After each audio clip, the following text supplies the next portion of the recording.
hello, ladies and gentlemen, and non-binary folks. My name is Jinxie Cat. I am going to be your Storm Division caster tonight, and I am so very excited to bring you our previously rescheduled match of the members of WildHeart Omega versus the members of Can't Censorship. Big names here tonight. I am super stoked to be having you all here as we get ready for our best of 5 series. Now, the big thing is we're still waiting for the teams, unfortunately, but I like to be punctual, so we should get this rocking and rolling as soon as they are ready to get their games all ready to go. So just waiting on them. We will be ready to go in just a couple of moments. I hope you're all having a wonderful, wonderful evening. They should be in the process of making the lobby now. We get in there like the next 5 minutes or so. So while we're doing that, why don't we take a look at our maps for this evening? Where we go, where we cannot go, where we hope to go, all presented right before you here. As you can see, the members of WildHeart Omega have banned away Alterac Pass and Sky Temple, while the members of Can't Censorship have banned away Volskaya Foundry and Battlefield of Eternity. Coin flip was won by WildHeart Omega, who opted for first pick to no one's surprise, and CCS took us to Dragonshire, where we're currently waiting for our match to be all rocking and rolling, ready to go, as I mentioned, and perfect timing. That is an invite to that game, so it looks like we're just waiting on a couple of players, and then we should be ready to go, so hopefully we'll get that started in the next couple of minutes. So while we're waiting, I see who are you guys excited to see win tonight? Any fans out there in chat? Come to cheer for your favorite friends. I know CCS is a pretty popular NGS community, and WildHeart in its own with the CCL and CCS should be, you know, it's pretty spicy, right? Always a good time here. So I'm really excited. I hope you guys are as well. And we should be good. I know I keep saying that, but I have a bad habit of just stalling for time. So, which is definitely what I'm not doing at all. I'm engaging with the chat currently. So, should be ready to go in just a moment here. There's music playing right now. There shouldn't be music playing. Why is there music playing?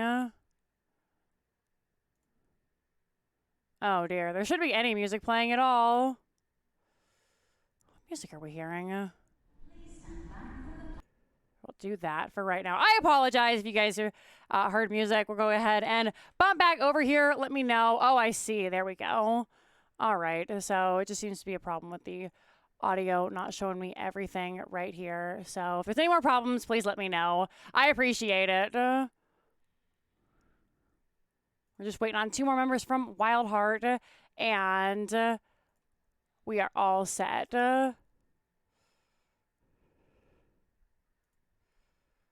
Give me 1 moment there.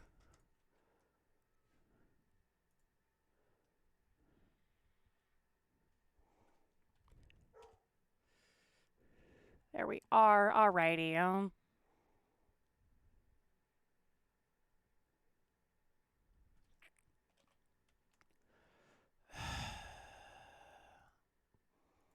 Pardon me, everybody.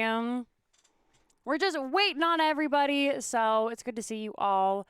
I'm going to go ahead and show the maps again, so if you couldn't hear me, then I sincerely apologize. It should be good now. So, as you can see, the members of WildHeart banned away Alterac Pass. Sky Temple was banned out by Can't Censorship. Excuse me, WildHeart Omega banned out Can't Censor. Oh my goodness, I'm all flustered now because everything is going to a heck in a handbasket. All right, let's try this again. WildHeart Omega banned out Alterac Pass and Sky Temple. Can't Censorship banned away BOE and Volskaya Foundry. Our first map of the evening is Dragonshire. And that is where we're heading for game number 1.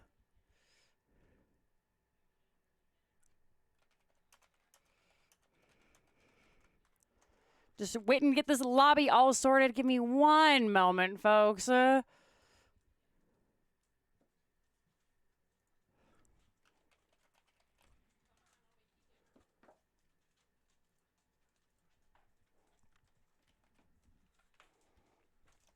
Just trying to sort everything for the match.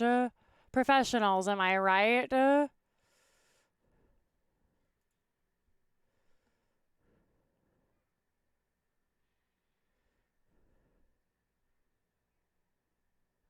Is there a date for Gigi Till I Die and the Anti-Clown Association game? I can double check for you while we're waiting. Looks like...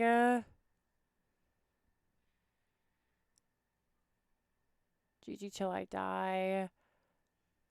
It has not been updated for the matches that I can see now. WildHeart and CCS, Backdoor Heavy Impact, Anti-Clown versus Error 404. So they're both playing this week, but they're not playing each other as far as I am. All right, it looks like everybody is ready to rock and roll. Thanks so much, everyone, for your patience. It should be smooth sailing from here. The teams are ready, and I am ready to get rocking as well. So ours in chat, we'll be heading on to our draft on Dragonshire in just a few moments. And without further ado, Dragonshire coming in hot. So what can we expect here from the members of WildHeart Omega and CCS? It's always interesting to see what they're going to pick on Dragonshire because they don't quite play it the rest of the way that the rest of the ladder plays, right? You know, typically in your Diamond and Below games, you'll see one offlane who kind of lives on an island and doesn't really rotate around, but it's definitely not the case for the highest level of play. So we get to see some really cool things like Zeratul coming through on occasion who can just roam and look for picks. Rexar, of course, is still an incredibly popular hero. We've seen a couple of interesting plays where teams have lately been going for two bruisers that can hold a lane each on their own, going to the shrine lanes, and then having kind of a three-man pick comp. So I kind of have my fingers crossed that we'll get to see those tonight, as Brightwing is going to be our first ban of the evening. See what the members of CCS are looking to get rid of. Junkrat, of course, these have been kind of the staple bans for the highest level of play ever since Zagara and Valo were kind of nerfed into oblivion. So getting them out of here right out the gate. Very popular bans. Other bans include things like May can show up from time to time. It all really depends on what the teams are looking for. Those globals are just going to be wiped out. As Falstad will be taken out by the side of WildHeart Omega. Stukov, of course, another very popular hero, going to be knocked away. So now we've taken out the top of the support pool. Sylvanas going to be grabbed immediately by Brown Bala. Great for pushing those lanes. And I'm really curious to see where the support pool is going to be. Obviously, the tippy top, Brightwing and Stukov, they have some of the best cleanses in the game, but a bunch of the best saves. Stukov doesn't necessarily have his own cleanse, but he has the weighted pustule, which can really slow folks down. And then, of course, those reactive ballista spores, which you can now activate, make him just a beast in the lane. So getting rid of that, we're going to see immediately a new rat come out here for Rhett. And then Nano going to grab that Hanzo here.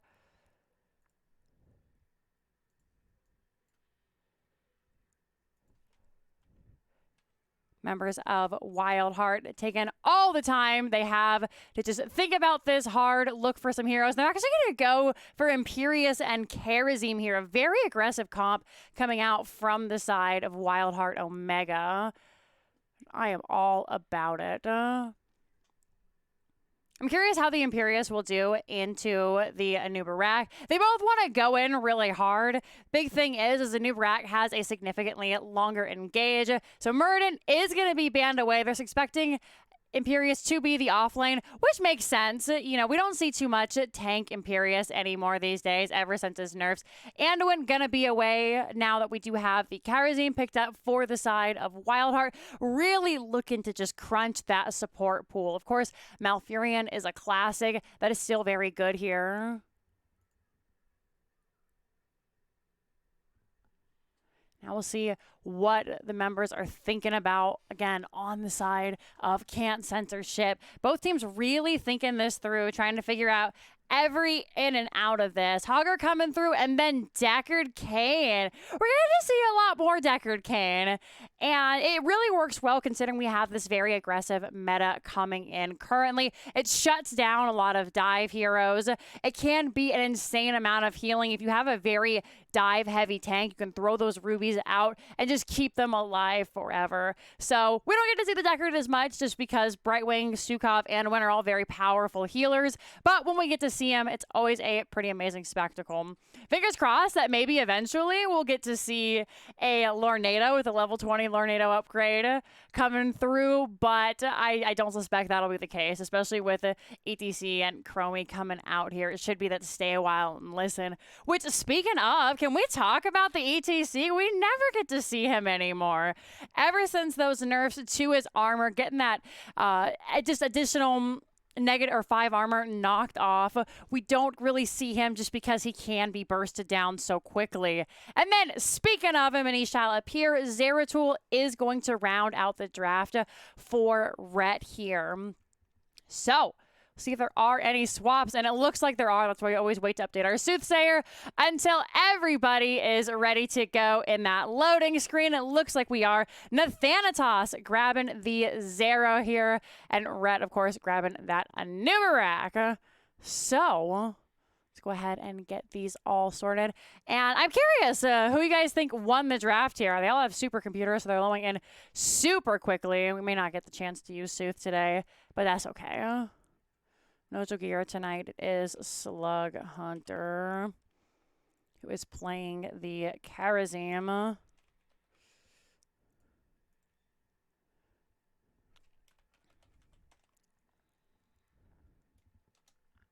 Whitemane's underrated. I wish more people played Whitemane, but unfortunately she has to step up so much, and it just feels kind of bad when you don't have the ability to go in and you're trying to support your team and you just end up dying. You're like, well, you know, but at least you guys lived, and that's what's important. That's why I'm here.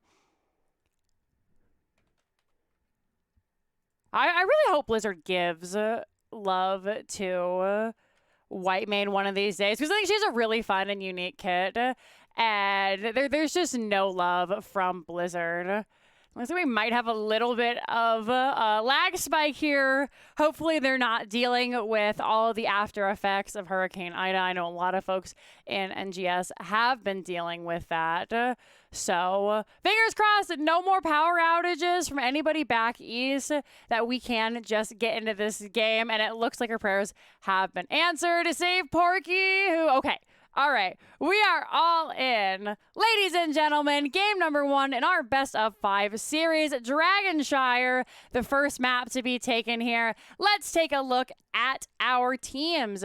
Over here on the left-hand side, Lupus will be your ETC, Brown Bala on the Sylvanas, Nintori is going to be that, not Chromie, 2 Chromies on the team, that's Imperious played by Nintori, Reb will be your Chromie, and then of course we are going to see Slug Hunter on the Karazim. And over on the red side, Nathanatos is going to be your Zeratul, Nano on that Hanzo, Rhett will be your Anubarak, Porky on the Deckard Cain, and then Epic will be your Hogger. Let's head on into this mid lane, see how they're going to fight. Right out the gate, straight aggression coming through. Rhett eating so much damage there. Nice knockback by Epic. Team's just going to back away for the time being. Stab comes out from Nintori. They're not going to find it. And they're just going to head to lanes as is standard. Actually not heading to lanes just yet. We do see Hogger get pretty low there. It's going to be chased down by Nathanatos a little bit. Nintori is making his way up. Team's finally heading down to that bottom lane. Lots of damage on to Rhett once again, but that Beetle, oh no, gets stuck in the Chromie damage. First blood going over to the side of WildHeart Omega. Just going to continue to rotate through Reb and Lupus, clearing this out. Chromie already has that level 4 talent available. We'll see what they look to go for. And of course, it is going to be those time troubles. So of course, that's the -15 armor for anyone who is stuck that is an enemy, and +30 armor for any of her friends who get caught in that time trap. Taking a look at our quest here, no surprise. Iron Fist coming out from Karazim. And then Hanzo looking for the simple geometry. Going to be the only hero stacking for the time being. Sylvanas and Slug Hunter looking to get this. Hogger a little bit faster on this camp. It's going to take a little bit of damage, but of course, feels Hogman. Epic going to be able to clear that no problem, while Notori maintains top for just a smidgen of a moment. Down in the bottom, the members of Censor ship already have that on lock here. Nathanatos has rotated down, and Reb is just staying super far back. They want nothing to do with these members here. That's an easy way to die. Speaking of an easy way to die, multi-man gank, my favorite, coming up to our coolest and most attractive players, our off lanes here. So goodbye, Hogger. Tried to get a little bit spicy with Notori there, ended up going down. Down on the bottom, though, we have our own push from the members of Censor ship, pushing along with the Hanzo. They have these siege giants here. That is going to be the first tower going down. Chromie taking a little bit of a damage. Another brawl up here in the top. Again, Sylvanas makes it really easy to push through here with her black arrows trade. So she is just going to continue to push this out. Epic going to try and get a little bit of extra damage in here. But with that spell armor, with that Sylvanas, there really isn't much they can do. Knockback coming through from Epic. Chromie losing quite a bit down in the bottom as well here, as it's starting to look to be just a base race. The 3v4 ETC has rotated to a help assist here. Hogger maybe in a little bit of a pickle, but nope. There's that Hog Wild. Slug Hunter in kind of an awkward position here. They don't have that extra bounce just yet. Manages to dash over to that Earth ally. Notori will end up going down, but they trade out Hogger for it. Nathanatos, nice! Gotta grab that Sylvanas. That's another dead member of WildHeart there. Fort will fall, and we have traded one fort for one fort. The members of Censor ship coming out a little bit on top here. They were able to get that kill. They were able to get that fort, and now they're able to get this bottom camp to continue the aggression down here in the bottom lane. Chromie wasn't really able to grab much of that soak, having to play so far back, considering a Nubarak was on the field, and of course, until Zeratul showed his mug top, she wasn't really sure where he was, so missed a little bit of soak there, which is kind of unfortunate for them. They have to clear out that bottom lane now, but still a very good trade here for WildHeart Omega. Level 7 now online for both teams. They're going to find the stun onto Notori. Double stun comes through. Slug Hunter able to come in. Quick breath of heaven to top him all up. And it looks like it's just a sad off-lane bottom down here for Reb. Would like to play the game. Chromie's whole thing is, I do an insane amount of damage to heroes, but here I am stuck at killing minions. Speaking of killing heroes, though, once again, Hogger coming through. Lots of damage coming out there. Are going to see WildHeart just clearing out. Spicy rotation from Red, and Tori gonna end up getting stunned here. Zeratul is already on top. They get the spear trying to get away, but three members are on top of them. That is going to be the lockdown thanks to Porky with that root. Ends up killing off Notori. However, Nano will also bite the dust. Every single one of these trades just about going 1 for 1 there. Save up on the top where they got that second kill. So just a smidgen ahead right now. Not really enough to make a difference. Camps, of course, being cleared out. Hogger finally able to take a breath and able to pick up this top shrine. Down in the bottom, of course, Reb just is the sad offlaner here. All by them lonesomes.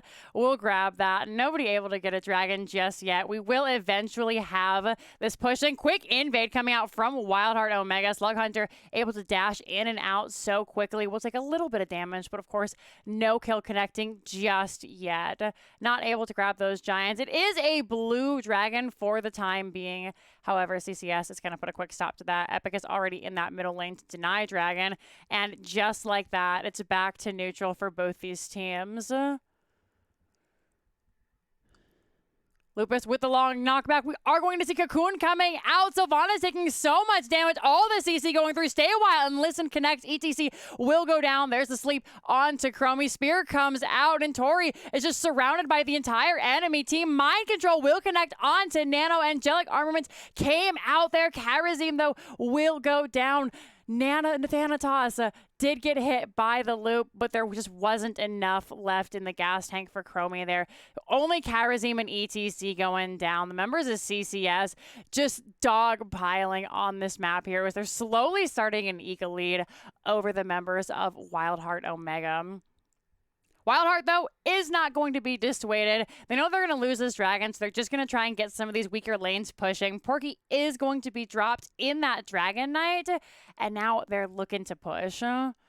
There is no support here, so a fight behind the dragon could be devastating. But if we look at where the rest of the members are, it's just Deckard Cain here looking for this middle fort. He's actually taking quite a bit of damage. The rest of the team is staying so far back, and the first dragon isn't going to get much. In fact, I don't think Porky intended for them to die that quickly. However, Deckard is a bruiser too.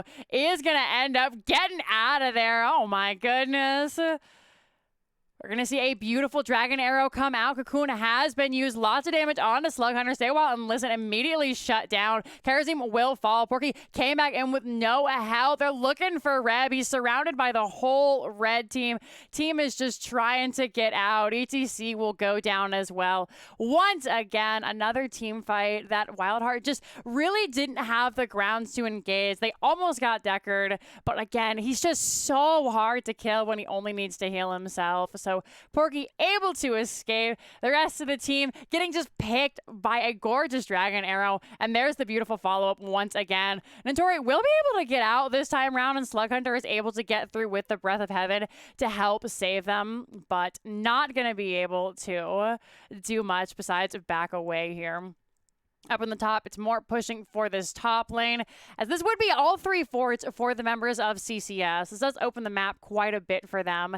They can be just anywhere. They can control whatever camps they want, constantly lurking.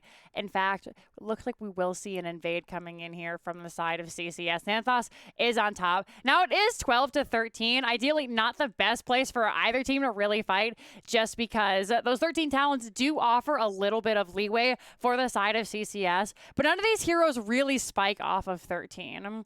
So it still could be a semi-fair fight there. However, WildHeart just going to give it up, clear it out, lickety split down in the bottom. It's all about those camps.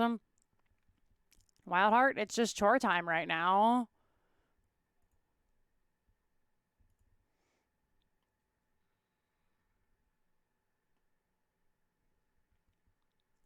A little bit of a lull here. 13 is online. Lupus will be spotted out by a beetle. It's going to be Nathanatos on this camp. He tries to get out with a 7-sided. Will end up picking off a Nubarak as well. Great play by WildHeart, biting back in this mid-game here.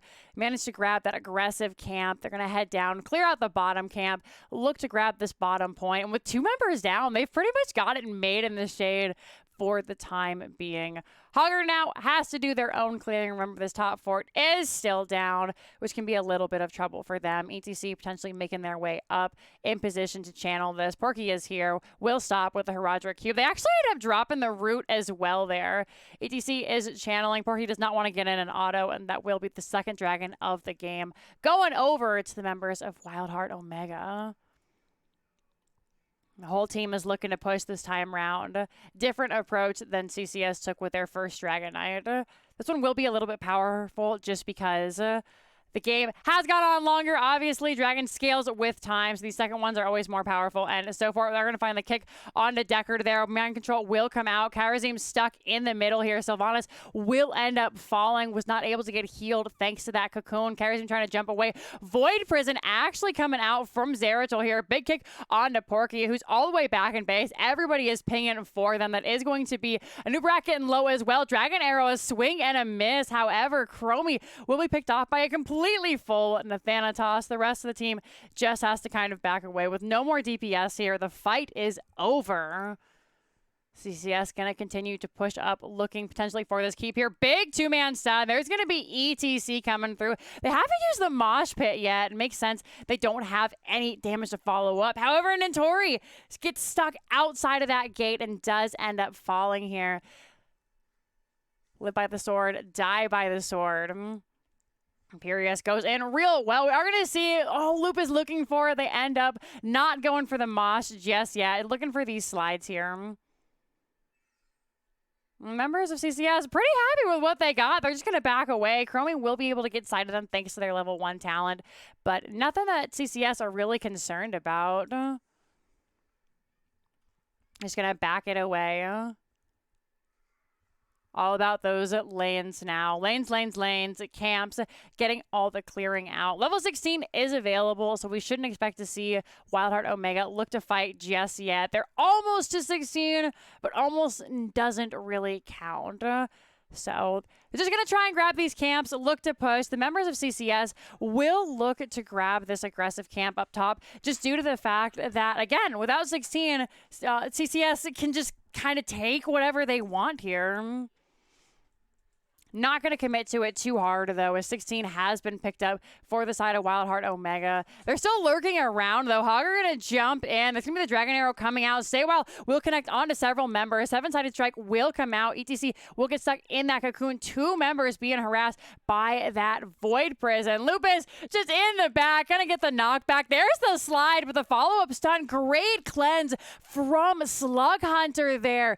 ETC getting out. What an absolutely insane play from Slug Hunter. Only Sylvanas going down there.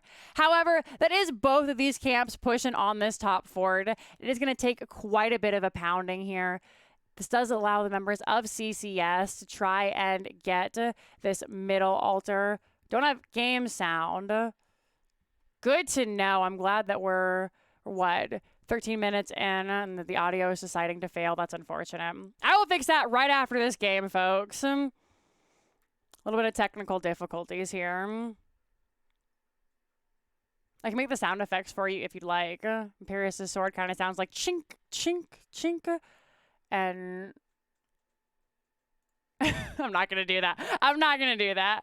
All right. Dragon Knight is pushing down here in the bottom. WildHeart looking to defend. Zeratul is in this dragon, so not going to be able to just kind of assassinate one of those back line players there. Sylvanas able to get quite a bit of damage off thanks to going for this full Shadow Dagger kind of benefit there. Epic is going to get hit by the mind control, blasted before much can be done. Can't even get the Hog Wild off. Zeratul is low, is going to be able to blink away. The spear just barely missing. However, Chromie is able to get that temporal loop off, and that is going to be one dead in the Thanatos. Nano gonna get started on this. This is super spicy. The rest of the team saying absolutely not. We are going to see the members grab this here. Look to continue pushing through, and WildHeart showing signs of life as we get very close to level 20. We still have the experience gap going over to the side of Can't Censor ship, so we can expect them to just try to play back for 20, wait for those heroes to res, and then look to make some kind of level 20 engage. All the while, though, WildHeart is going to look to push, try and get that extra XP from grabbing these towers, pushing bottom, of course, because that's the best way to secure that bottom tower. So looking to level the playing field just a little bit here.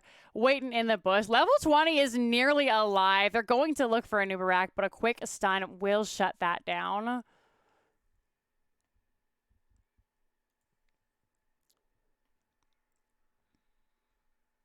Are going to find the time trap onto Rhett, taking quite a bit of damage there. They're looking for Chromie. Level 20 is online. We are going to see that rewind come out from a Nubarak. Goes for the double burrow there. Doesn't find Chromium. You're going to take this camp down to the bottom just as kind of a booby prize. Still pretty good. They get to push this bottom cape, but Chromie's life would have been significantly better there. They don't want to push too hard because Chromie is one of the best anti-siege heroes in the game, so they're just going to take it, get, of course, that extra little bit of XP, more so to deny it from WildHeart than really caring about getting it for themselves. Camp's still available. Hogger is going to clear out this top lane, which is constantly pushing. Bottom will need to be dealt with as well, but Zeratul already on the top. Down in the bottom, Rhett is already picking up this bottom lane, and without 20, WildHeart can't look to fight here. They're just going to have to wait and see how the members of CCS play this. They have Hogger in the Dragon Knight, which is most likely the best outcome for them. Hogger can be a great engage, but he doesn't offer as much as Zeratul or Deckard as we have seen earlier. They can't look to fight here. Should just be the keep. If heroes go down, they can look for more. That's the big thing. Time Trap will come out onto a Nubarak. Red, of course, able to pop that extra little bit of spell armor. Went for Scarabs at level 1 instead of the extra spell, but still, Chromie damage is just a little bit of a tickle to them. Chromie does have her own 20 already available, has opted for the Piercing Sands. Keep is being destroyed, and now CCS are playing very carefully with this. They're going to boop ETC away as he does have the Mosh Pit. Time Traps are going to end the Dragon. The negative 25 armor does help to chunk it down, but nobody really looking to push out just yet. Finally, 20s have been picked up. Karazim actually opting for this Storm Shield here. Of course, Piercing Sands, Dark Lady's Call for Sylvanas. ETC holding. We should suspect to see a Death Mosh. The best time to pick it is right before you die and just get the surprise from the enemy team. But of course, with that pick being held, Censorship should suspect what they're doing and look to play around it. Are going to see a big loop come out here. 7-sided strike will connect. Rev has to use that timeout. Mind Control comes out. Zeratul drops the Void Prison onto 2. Nintori in the back. The Dragon Arrow not going to connect. Zeratul the first to go down. Stun onto Hogger. Oh, Nubarak the next to go. It is a straight bloodbath. The no control from Hogger not going to be enough as only Karazim ends up falling down there. Everybody pressed their R button, save Deckard Cain, who really didn't have the opportunity. And the kills stack in favor of WildHeart Omega. Such a great scaling team comp coming out from them. They're just dominating this late game map here. Gonna grab this bottom camp, potentially looking to push the siege. It's only Hanzo and Deckard around. And while Hanzo does do a fair amount of damage, not much can really be done in terms of engaging or disengaging. Save the Stay Wild and Listen, which I'm sure Porky would really like to save here.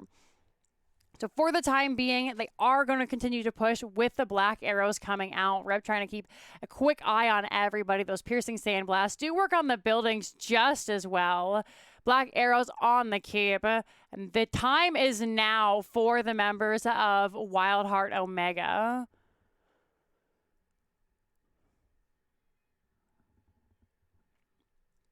Gonna back up. Bottom camp has now been the call. Of course, for the members of CCS, it's just about trying to reset these lanes. They're actually gonna look to invade down here. Lupus does see it. And Thanatos can blink down to the bottom. We are gonna see the engage from Rhett. They have the rewind available. ETC gonna come in, looks for the Mosh, finally finds it onto one player. Bullseye will shut it down. Death Mosh has not been picked up. It actually ends up being the Storm Shield from ETC just as well here. Rhett is stuck. Hogger is stuck. ETC the first to go down. Imperious with their heroic available is trapped. We are gonna see Chromie die, Hogger die, Imperious going down everywhere on the map. Heroes are dying left and right. This time round though, CCS does manage to grab that team fight and come out victorious. Hanzo has to deal with this bottom bruiser, which was picked up. There's only one guy left, but it's better to just get these lanes pushing. Bottom has been taken. Nubarak will take this top here. Deckard in position, ready to grab the dragon. And now CCS may potentially be looking for the end here. They've got these knights in position. They're going down through this bottom lane. Porky is in the dragon. They do the least amount of damage to the core. And with just Sylvanas and Karazim alive for the next 16 seconds, it's beginning to look like the end for WildHeart Omega. Master Play could result in the ending here. Rhett gonna do lots of damage to Sylvanas. Once again coming through. 7-sided strike will end the big bug's life. However, Dragon just doing a ton of damage. 45, 35, and falling. Zeratul goes down. Dragon is still quite healthy. There are giants on the core. And despite it all, that is going to be game number 1 going over to the side of WildHeart Omega. GG. You know the casting? Well, thanks. I like to think that I'm all right. Take a look at the score screen here. Check out these stats. We'll look at the talents in a moment, and then I'm going to try and figure out what is going on with this sound. So I apologize, everybody. Game number 1 going over to the side of CCS. That does mean that the members of WildHeart will have first pick or map pick handed to them. So we should have that in just a moment. Let's update our score screen. Here are the talents. If you guys would like to look at them, maybe try to incorporate them into their own. Try and incorporate them into their own games. Got there in the end. Apologies, everyone. I'm doing like 200 things at once right now. Let's take a look at the sound. There are the talents. Here is where we are in terms of maps. We're just waiting for map number 2. And now if you'll excuse me for one moment, we're going to see why our desktop audio wants to cry. And I think I know why.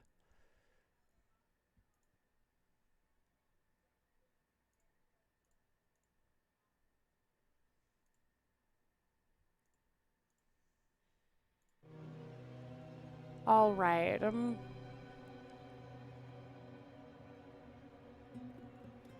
Okay, I think I figured it out. Please let me know if you guys can hear kind of the tinkling sound of the background.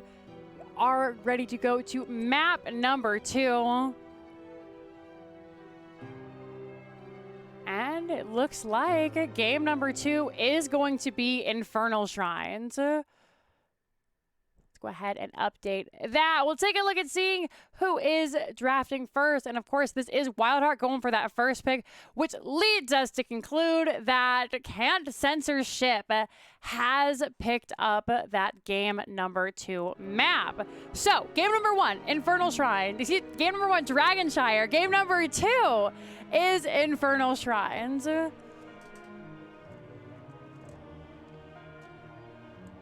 We're just waiting to get all the players in.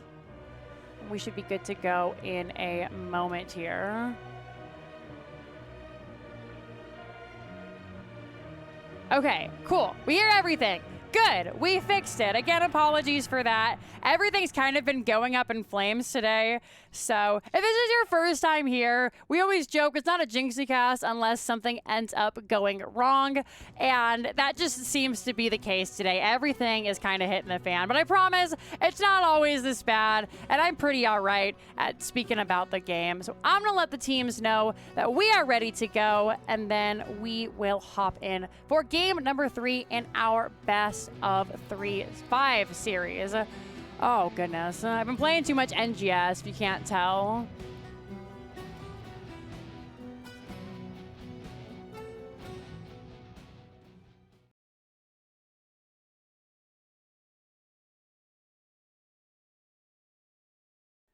All right, any moment, any minute now. Ours are ready. Brown Ball is captain. Porky is captain. Teams are hosted on the right side. WildHeart has first pick. What I'm going to do, I'm going to bring it back over to me. Because the second that I do, they usually start the game. This is always how it happens, so I have to change the scene again. Definitely a Jinxie cast. I'm doing my best. There's no reason to come at me in that way. You try to be a one-man production team, caster, and player wrangler. It's kind of hard. All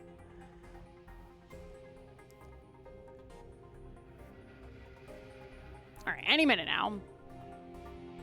Any minute now.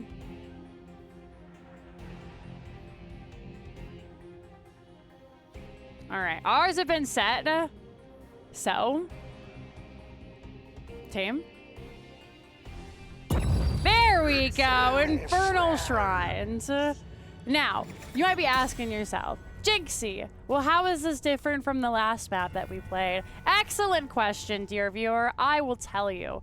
So, we have kind of some similarities just in the fact that there are a lot of camps that need to be taken. If you are able to control those lanes, you have a better chance at getting those camps. The big thing comes to how these camps are used. And early game, we should see a lot of similarities to Dragonshire, when the teams look to pick them up, grab that XP, and then just try and, kind of let them go down. Let them deal with the... let the other team deal with it. Later on, it's all about how you can push with those camps, get that extra bit of value. And Uberak is going to be banned away. I think that's fair. And then, of course, we have one big point in the center, which you want to deal with. So you want to draft some wave clear this time round. Sukov is going to be banned out yet again. Hogger, absolutely insane on this map just because you can't infinitely bounce round and round. So lots of good picks. Lots of old picks there from the last game that could be considered here. Remember, the CCS comp works beautifully. If it's not broke, don't fix it. They will have to change out that tank, though. Zanubarak is banned away. Vala also taken out by WildHeart Omega. They have that first pick. Junkrat is going to be banned yet again by CCS. And now, what is the first pick of the evening going to be? Sylvana still available. She's great to push on this map. Otherwise, something like an Orphea is a safe pick. It offers a lot of wave clear, lots of sustain, lots of CDR. Tychus, though, a very popular pickup. Gonna be picked by Brown Bala here. Looking to just try and shred whatever Rhett may want to play. And speaking of whatever Rhett may want to play, May, an absolutely stellar pick on this map. Does offer a lot of engage and disengage depending on how you use the icing and the blizzard here, so I wouldn't be surprised if we see May come through. Red is kind of one of the first people you think about when you think about the popularity of May right after she came out. Dahaka and Falstad will be the pickups here, though. Great rotational presence. Again, if you control the lanes, you pretty much control the map on Infernal Shrines. This objective, while quite strong, isn't as powerful as, say, the Dragon Knight. It's one of the weaker objectives, similar to the Protector. The first one, not necessarily the worst thing in the world. In fact, if you can look to get a little bit of extra push while that first Punisher is being picked up, if your team gets it, awesome. If not, you can most likely get the same amount of work done with a strong offensive push. That's why we see things like Sonya, who is so powerful here. But this time round, our off lanes have already been picked up with Epic on that Dahaka, and Hogger being grabbed by Nintori this time round. Murden will be picked up by Lupus, was banned away in the last game. This is one of Lupus's more comfort picks, so something that they feel they can do a great job on. Zeratul, this time going to be banned out by Can't Censorship. They say, we know what's good. We know what we like, what y'all like. We've only seen each other about 100 times in every single NA tournament in Storm League. So getting that off the board, and we should see something similar from WildHeart here. Johanna gonna be banned away, one of the best tanks to have on the Shrine, just because they do have that amazing wave clear, and then the easily stammable CC of the Condemn makes for a pretty great dissuading tool, dissuading the engage. Murden can opt to go either way. Looks to be more of an aggressive tank, typically wanting to jump in and drop those storm bolts, causing disruption to the backline while sustaining themselves. But Tyrio coming in for Rhett this time, and once again, Hanzo will be picked up in the hands of Nathanatos this time round. We'll see if they plan on switching it, but for the time being, it sticks with these players. 2 more picks left for WildHeart. They, of course, need that support, and then another DPS would nicely round this out. Something with maybe a little bit more wave clear here. Still lots of strong options open. This time, Slug Hunter is going to be that Deckard Cain, and Reb will grab the Sylvanas. Do we see a swap here? Porky has all the tools in the world available. Brightwing is still up to grab, one of the strongest supports in the game right now. Anduin, another very powerful tool. Based on what the members of WildHeart have as well, I wouldn't hate Uther either. Uther can offer a lot of just damage mitigation in the form of CC, and then of course that extra bit of armor. So hey, points for Jinxie, that never goes my way. Uther coming out here for Porky. We're gonna see if there are any swaps this time round. And yes, Nathanatos gonna grab that Falstad. Nano will be the Hanzo once again. Red, of course, your Tyrael. And Reb is gonna stick with the Sylvanas. Brown Bala will stick with the Tychus. bring it back over here. I'd love to hear what you guys think about the draft as we head on into game number 2. Still plenty of action left to come. We have at least one more game after this. So even if it ends up going in the favor of CCS, you can, of course, grab that snack, be right back, and set up for game number 3.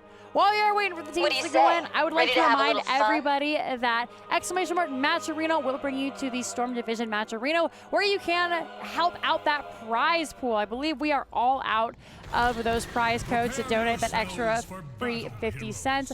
So thank you to everybody who did donate those. We'll head on in to the game here. But if you like the players, if you think you're doing a great job and you'd like to help contribute, then heading over to Match Arena and giving a couple of bucks really helps them out. Of course, if you can't, then just being here, supporting, talking about the game, and watching helps out NGS and Storm Division as a whole. So thank you all so very much for watching. Let's head on in to game number 2. We've got Reb on the Sylvanas, Nintori will be your Hogger, Slug Hunter will be your Deckard Cain, Lupus on that Muradin, and Brown Balla is your Tychus. And rocking those red health bars, already hitting that flight button. Thanatos on the Falstad. Porky will be your Uther. Rhett on the Tyrael here. Nano once again on the Hanzo. And Epic is Dahaka. Dahaka is just going to go ahead and burrow out. Actually, burrow's in place. Might have been a quick cast thing there. Hogger is already up in the top lane, so Nintori just going to look to continue pushing up here to try and deny that. So Epic has made their way up with the speedy Zoom Boy ability of Dahaka walking through all of those bushes down on the bottom. It's all about the lane here. You can't look to stay and fight in lane as long as you can on Dragonshire. Brown Balla taking quite a bit of damage from the Hanzo there. 3 stacks already on that simple geometry. Uther, of course, going for another quest here as well. Wave of Light, as we typically see with those solo Uthers. And then a little bit more mage build from Falstad. Gathering Storm coming out here. Looking at the other quests, no quests on the side of WildHeart, save Muradin, whose Stormbolt has been changed. If you're stepped away from the game for a while and you don't know, Muradin was recently changed. They now get Piercing Stormbolt at level 10, so they don't really have to worry about getting those stacks. Some people love it, some people hate it. We are going to see the invade come through here. And Nano and Brett don't do this particularly fast, and Hanzo tries to get that natural agility over the wall. Not going to be able to do so. Nathanatos looking for Reb. Not going to be able to find him just yet, but Epic is coming in through. They grab Brown Ball. They say that's a fine trade. 1 for 1. Barrel roll will prevent Nathanatos from going down. And once again, the aggro is real from both these teams. Red in position to grab this, but without Hanzo here, they don't really have great camp clear. Stormbolt is a swing and a miss. We are going to see the knockback from Hogger. Now the team's just going to back it on up. Remember, this is the off lane. That's where we see our coolest and most attractive players. They sacrifice screen time so we can have XP, and that's where we love our off lanes. Lupus going to check on this camp being taken, but not going to jump in by themselves. Meanwhile, the rest of the members of WildHeart will look to grab this bottom camp. Slug Hunter just going to throw a little bit more support before heading back, getting in position for this objective. Hogger has already started up on this top camp. This is one of the more awkward camps for Hogger. As you can see, Nintori has to use more of their abilities, has to use more auto here, just because there isn't a great infinite bounce here. You can throw down your keg and then just kind of bounce back and forth between that. But it's not as easy as grabbing one of these bottom camps or a Dragonshire camp here. More dueling coming out in this middle lane. We'll see that Burrow come out from Dahaka, anticipating the Stormbolt. We'll be down for a couple of moments, but now it's time to fight over these skeletal defenders. Infinite bounce has been set up by Hogger. Big thing here is you can see Falstad doing damage with that lightning. The big thing here is just auto-attacking Hogger, honestly. That's the best way to do it if you can get an extra bit of bonus damage. However, Deckard Cain really coming in clutch as they can just drop a potion and Hogger can drive by and pick it up. It will end the Hog Wild for the time being. Epic is coming in looking for the drag. Nearly finds Lupus. That's a swing and a miss. Out comes the geometry from Deckard himself. Not Hanzo this time. Zoning folks away. Hogger will rotate down to the bottom. And Tori and Reb looking to play safe on this bottom side of the map. Seeing that it's quite clearly in the favor of WildHeart, CCS are going to back off. Already, Falstad and Dahaka have gone to other lanes. They know they can be down on the bottom in a moment if things start to get scary. Frozen Punisher is a great Punisher to start out. It's not necessarily the strongest. Lots of damage coming through here. Tyrael will end up getting some trait value. Looking to try and blow up on a couple of heroes to get that reset on the death CDR. Will not find it, and this should be the first board of the game going over to the side of WildHeart. Playing very aggressive, very wild with their early comp, and they're starting to look like CCS did in game number 1. A completely different game for WildHeart Omega here. In position, looking for Nathanatos. Rev wants blood. They may dive in. Porky is here too, and just the Uther is enough of a deterrent. Stun will come out. Porky ends up going down. Not much can really be said about that. Top lane seems to be where all the cool kids are hanging out. We are going to see the root come out onto Epic here. Going to be a fine knockback. Once again, Black Arrows will come out. They're looking for this top 4. The next objective hasn't spawned just yet, so only speculating where it should be. It'll actually be in the mid lane. If you manage to find that well here. WildHeart's just trying to get the hell out of that. Quite happy with that. Took down those towers for a bit of extra XP. The soaking has been just completely on point, though, for CCS. They're going to grab their own camp in just a moment here. Rhett already in position, looking for the rest of WildHeart Omega. Falstad is soaking, and despite the fact that they have taken a couple of deaths here, they have lost out on a couple of camps, gotten pushed in. They're still pretty even with WildHeart in terms of level 10. Hanzo does have a great view of Lupus, so Lupus is just going to step up here and keep an eye on this camp. Tyrael tries to look for the invade. They're not going to find it. Rev, little bit of damage from Falstad there. Commandeer Odin has been popped. Now it's time for even more push from WildHeart Omega. It's what their comp excels at. Taka's in the back. Stun comes out. We are going to see a massive stun combo. And oh my goodness. Sewa and Blizzard will come out. That is going to be Falstad going down. Sanctification was dropped, but Falstad was on the other side. We will see Hollinger looking for that stun, but a great disappear with the burrow from Epic there. Stun coming out. Uther is the next to fall. And despite an amazing combo, it's still in favor of WildHeart. They get the 4th. They're looking for Epic. He doesn't have that burrow anymore. Bounce not connecting the way that heroes want. But the members of WildHeart are quite happy with this. Just gonna back off, look for camps, look for those lanes, and continue to power on the pressure. Luther, we are experiencing a little bit of a lag spike. It should be evening out now. I apologize, everybody. It's monsoon season here in Arizona, so that can sometimes affect the internet.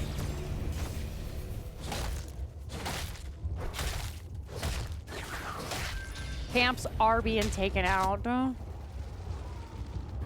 in the bottom. A little bit of a harder duel for Nentori here. Nathanatos will back off. Nentori just going to clear this all out before that next shrine. Punisher coming up is a Mortar Punisher. Not the worst one to lose if you have to give it up there. Stuns, lots of damage coming out onto Lupus, but of course, he's a Murin, able to bounce away. They still have that Avatar ready to go. Commandeer Odin has been dropped. Tyrael in position to go into the back. Dragon Arrow connecting onto 2 members there. Sanctification coming through. Wailing Arrow hitting nobody. A great knockback there with the turnaround. Slug Hunter able to hit the 4-man. Stay a while. It doesn't do much for him though. This is low, has already used that Avatar. Not going to have the bit of extra health. Now is going in favor of CCS. 29-28, a very close encounter here. Lucas is coming through. Tygus will be back momentarily. Lots of damage onto Nathanatos. They managed to get out with a heal. Oh, they go back in, and Hogger seals the fate of Falstad there. The Mortar Punisher will go over to the red team. There's not much they can do to push with it, though. Rhett will end up going down. Dahaka will end up going down. There's going to be the jump from John Cena onto Rev, who does contribute to the CDR of Tyrael's cooldown. But this Punisher is nothing to celebrate from the side of CCS. It doesn't even get the front towers, most likely here. A little bit of damage coming through. Rev completely fine to take that. And only a front gate. You hate to see it.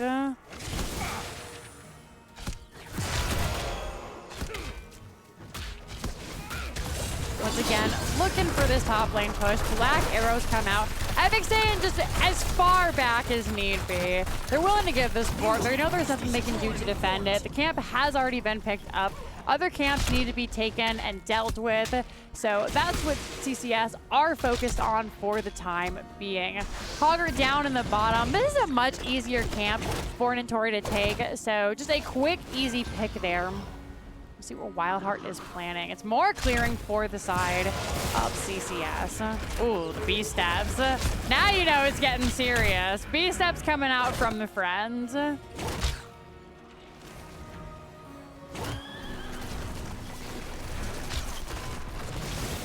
Rhett is in position. We are going to see the Hogger stun come out, followed by another beautiful stun. They managed to land Uther there. A couple of stuns come through. Sanctification saving the life of Porky, who manages to get away, but that is a lot blown to get out of lane. Stay Wild and Listen will be popped here. Unfortunately for the members of WildHeart, they don't find much with it. We shoot the members of CCS back into their base. Odin has been dropped. They're going to continue to push here. Black arrows coming out. Epic takes quite a bit of damage. Gets caught in the root from Deckard Cain here. Now it's all about the patience to push. Black arrows should have expired by now. And WildHeart are pretty happy with that. They're just going to back away. Once again, all about that soak. All the while, Storm was able to teleport up, grab this top soak. We will be able to tunnel back in. We should expect to see them in a moment, or maybe looking to grab this fight in the middle lane. They're 15 to 14. If CCS wants to fight, this is the time to do it. 16 actually on the horizon. They won't fight.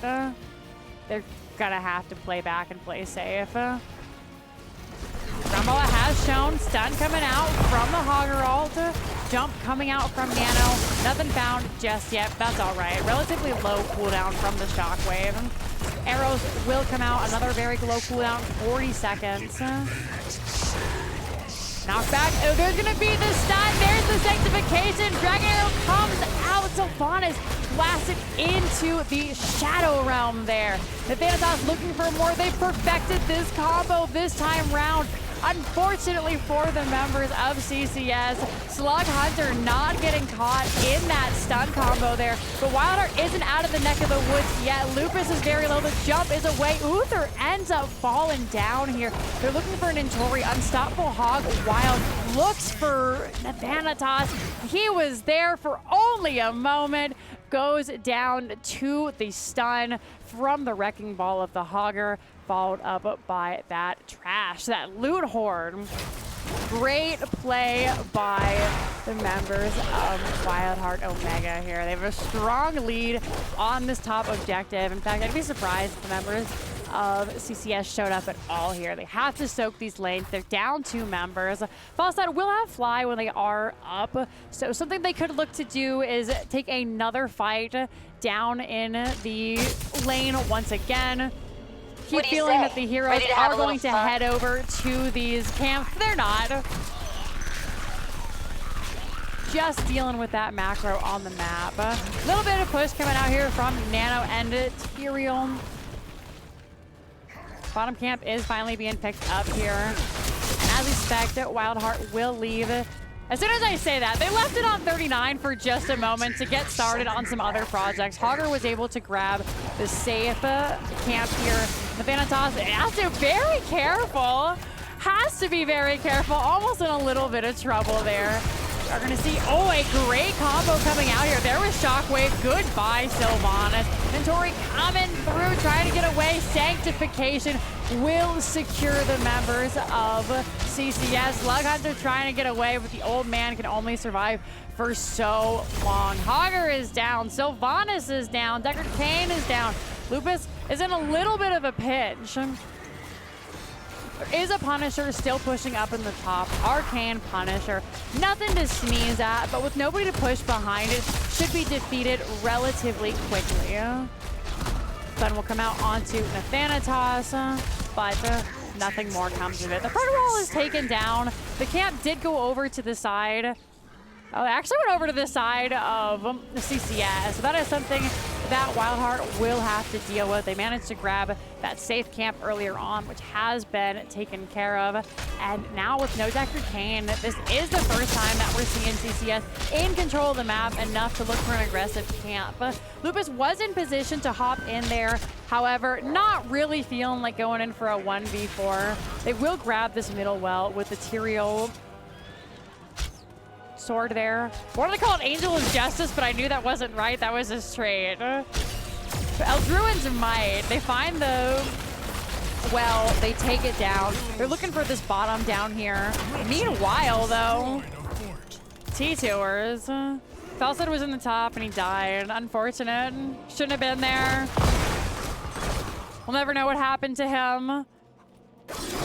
Gust is on cooldown, so I suspect he tried to Gust to get out and still died.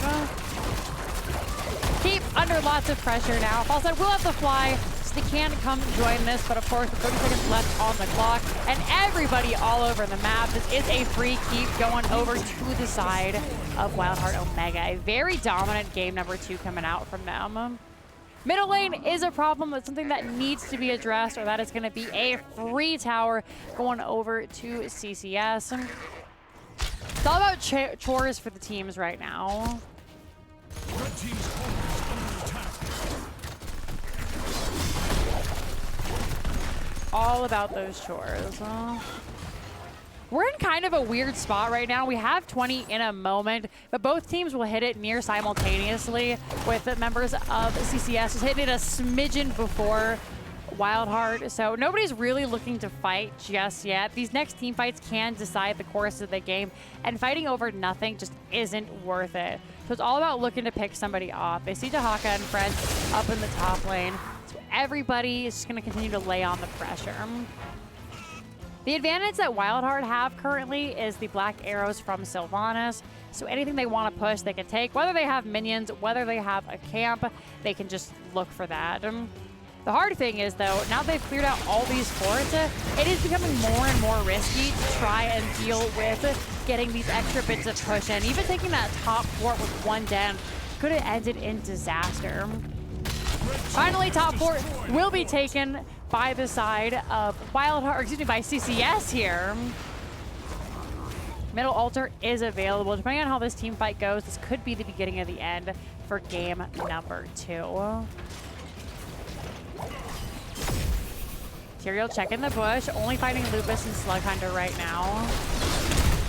Infinite bounce coming out from Hogger. Nathanatos is in position, maybe looking for that level 20 wind tunnel play. Lupus takes quite a bit of damage here. Hogger relatively unscathed. Clear is going the way of WildHeart, so what does CCS have up their sleeve? They're poking out Lupus for just quite a bit of time here. Lots of damage from the shockwave. Stay while and listen coming through. That is going to be the backwards gust from Falls. That is not enough, though. Uther goes down. Sanctification coming through to save the life of the heroes. Lupus so low. No control from Hogger going through everybody. No kills being acquired just yet, but with no support. They actually with the redemption at level 20, so Uther is back in the ball game. Porky has to be careful though. Reb is looking for blood. They drop the Will of the Forsaken, negating the stun from Uther's judgment, but in the end, Reb will go down. Storm grabs a minion here with the drag. He's very low, doesn't have the burrow. Porky coming back, swinging 31 to 30. Anybody's Punisher. I mean, Tori is coming through once again, trying to deal the damage. Rhett is low. He has no mana. That is going to be the Frozen Punisher going over to CCS. Again, they're so low. They're out of mana. Nintori and Lupus are fleeing. The stun will come through. Nintori going to try and help him out. He ends up getting caught and goes down. They've been fighting for so long. The wind tunnel is back, and CCS are showing signs of life. The stun coming up onto Slug Hunter. Lupus can only stay for so long.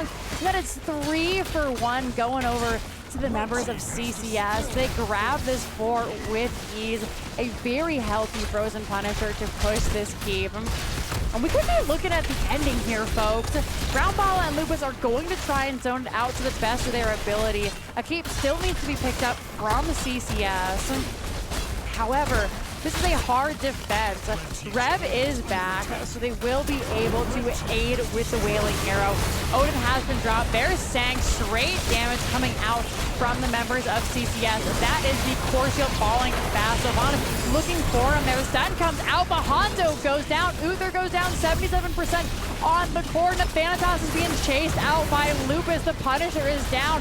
Rhett is looking for damage. Epic is here too. The extraterritorial damage will be 6% on the core. That is just delaying the inevitable here from Epic. 47%. The team is dead. Everybody is back alive for WildHeart. And it's just a death march straight down the lane. So long until anybody is back. Everybody moving as quickly as they can from the side of WildHeart. And despite a very close, spicy call there at the end, game number 2 is going to head out with WildHeart Omega taking game number 2. I was hoping they'd be faster than that. Well, I was given the whole spiel. They're taking a little bit of damage here. Uther and Hans are going to be up in 7 seconds, but it doesn't matter. They knew the second they died, that was the end. 19% and falling. A little bit of friendly competition there. Game number 2 going over to WildHeart Omega. Ladies and gentlemen and non-binary folks, we have a series on our hands. What do you say? First time in a while we have fun? seen a non-3-0 coming through here. So big congratulations to all the players. Let's take a look at this game, which is totally night and day from game number 1. 18-9 in favor of WildHeart Omega. Rough game for some of these players.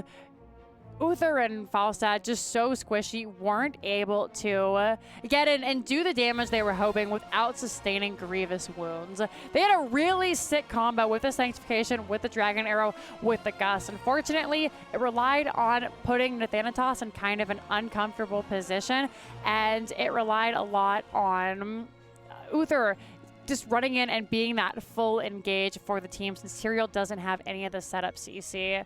So very nice. It looked pretty. Just couldn't find them in the end. The Deckard K and Stay a While and Listen was a great pickup from the members of WildHeart.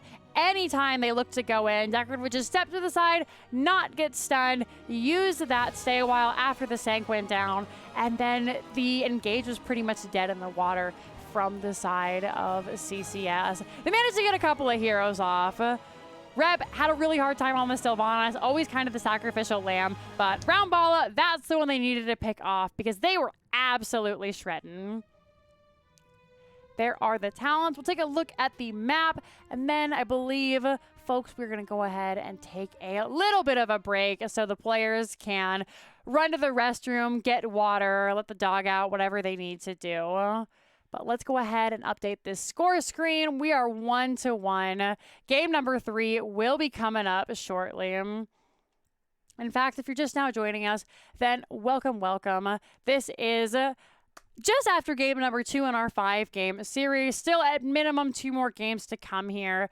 We're 1-1 with WildHeart Omega taking game number 2 on Infernal Shrines and Dragonshire being picked up by CCS. Our map bans tonight are Alterac Pass and Sky Temple from WildHeart, and then CCS banning away Volskaya Foundry and Battlefield of Eternity.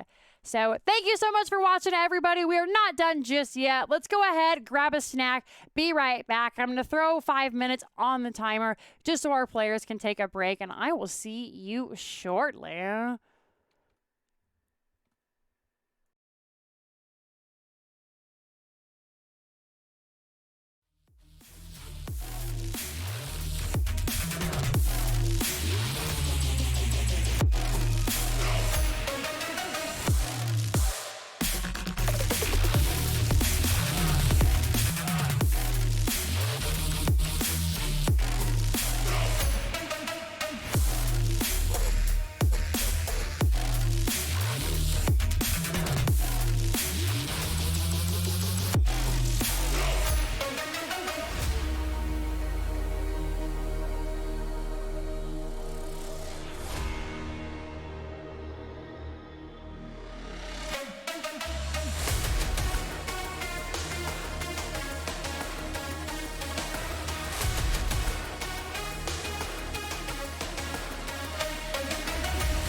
It's coming at you like monsters in the night, and you feel the danger that makes you wanna hide. When the cards are stacked against you and you're standing on the edge, now's the time, now's the time. Think about all the dreams you keep inside. Think about all the ones you love. I know this beating heart will be my guide. I know that we can know.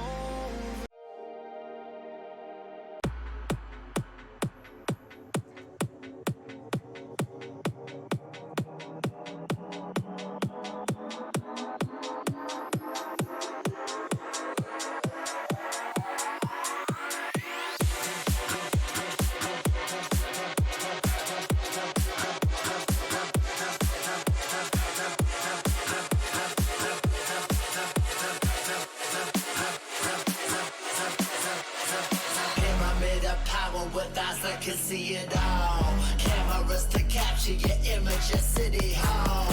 Realize they listen whenever you make a call. If you want a revolution, I really give it to y'all. Is the army that bands against bands of dead presidents, determining life of mankind of cancer. It's how we breathe fever. Guns bleeding in streets like fever. Assemble the masses, melt the plastic compound. Allowing the shit gets drastic. Hit the fail when the systems are mastered. The pyramid scheme of Power with Charles Jurassic. Nation T-Rex with covert tactics. Rise from the ashes, bring back the Atlas. bring the man.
Alrighty, thanks so much for waiting, my loves. I'm gonna double check it and make sure that music isn't playing. Oh, why is it doing this? I apologize. Seems to be a little bit funky tonight, but let's go ahead and get right back into the action. Thanks so much for hanging out. My name is Jinxie Cat, and we are in game number 3 of our 5-game series. The score is tied 1-1, and the members of WildHeart Omega fight their way back in that second game of the evening. Let's take a look at these maps. The players are actually all ready to rock and roll, and you heard right. We are going to be going to Tomb of the Spider Queen. This time the map has been picked by the members of WildHeart Omega. So first draft this time will go over to CCS. It's the first time all evening that CCS have had the first pick in the draft, so we'll see what they're going to get done with it. Heading on through here, the big thing that comes into question is, will we see Nazebo? There were some changes with the Nazebo Spider build that have some folks saying that he's absolutely first pick, first ban tier, but Stitch is going to be the first ban out here from the side of CCS. Junkrat will be banned away by WildHeart Omega. And do the players care? The big thing here with Nazebo is, yes, Spider build was buffed, but again, the big damage spike comes at level 20, where Nazebo does get that violent infection, and that's when things can start to take a turn for the worst. Chromie gonna be banned out by CCS this time. That is a fair ban to take away here. As we look on through, we'll see if everybody's favorite witch doctor is going to make it through or not. Again, first pick going over to CCS, so maybe they'll first pick it, maybe they won't, maybe he won't even make an appearance here. It's just something that's been on the mind of many of the players ever since the most recent patch update. Sylvanas this time gonna be taken out by WildHeart Omega. They say they don't fear Nazebo because, again, a level 20 power spike is kind of a long time to wait. So now it's on CCS. We're gonna go for the Stukov this time. It's banned away the last 2 games in a row. One of the strongest heroes in the game, especially on a map like Tomb of the Spider Queen, where the lanes are super skinny. It's easy to hit that silence. You want to fight around those points, and that silence on the floor can really mess up the enemy's engages. Now, what will WildHeart pick up? They're going to go with the Nazebo themselves. Brown Bala grabs the Naz, and then Lupus will grab the Anubarak. It was picked up by the members of CCS in game number 1, banned away by the members of WildHeart Omega in game 2, and this time it will come through. Another hero that recently got some love from Blizzard and then was immediately taken away, but still is quite the strong competitor. Nano going to be grabbing that Vala, and Epic once again picking the early Blaze here. So looking to have a relatively safe offlane, try and offer some support to the members of their team. Anytime some kind of spicy hero comes out, any sort of wombo combo they might be thinking about, we can see that Bunker will come out, most likely. It could be King Combustion, but I highly doubt it. Ragnaros being banned out here. Now that's an interesting pickup. Ragnaros hasn't got any love from Blizzard since basically the day that he was dropped into the Nexus. He got a cool cinematic with Varian, which I feel was more hype for Varian right after his death in Legion, and he's being banned out here. It's not a bad hero by any means, not necessarily the strongest, but can do quite a bit of damage on Tomb of the Spider Queen, just because they can negate an entire Web Weaver push and make the game go for 100 years. So Rat gonna be banned out here. Hogger and Malfurion now gonna be picked up. What do the members of CCS have to say to that?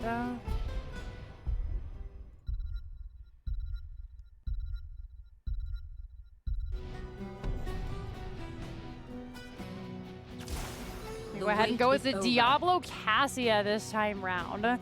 So kind of a classic play on the Malfurion Diablo combo, just with the Stukov added in here. You can look for the Diablo Shadow Charge into that Overpower with the Stukov Silence to follow it up. It will negate any of the heroes here from doing much. Of course, Malfurion and Nazebo don't really have any escape, so if this happens to them, they're just kind of hecked.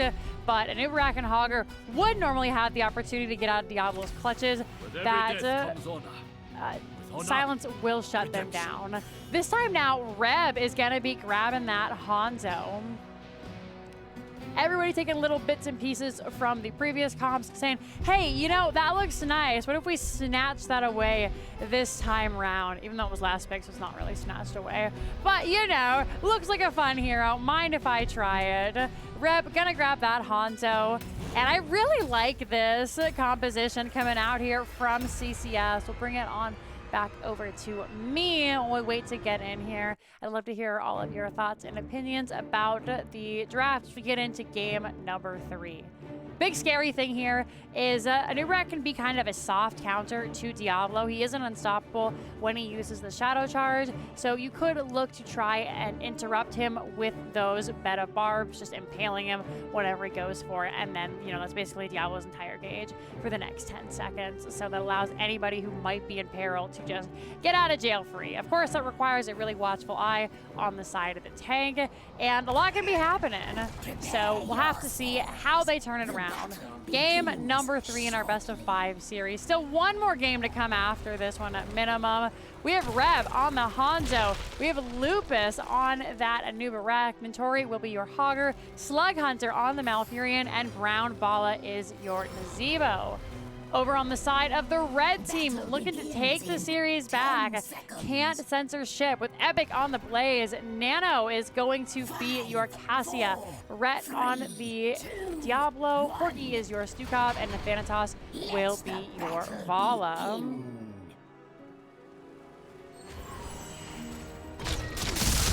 Lots of quests coming in through right out the gate. Nothing out the ordinary. Of course, Adrenaline Stimpack, biggest stun coming out from the team. But again, there's the silence. There's the problem. Nothing can be done here. Finally, the end drop comes through from Lupus.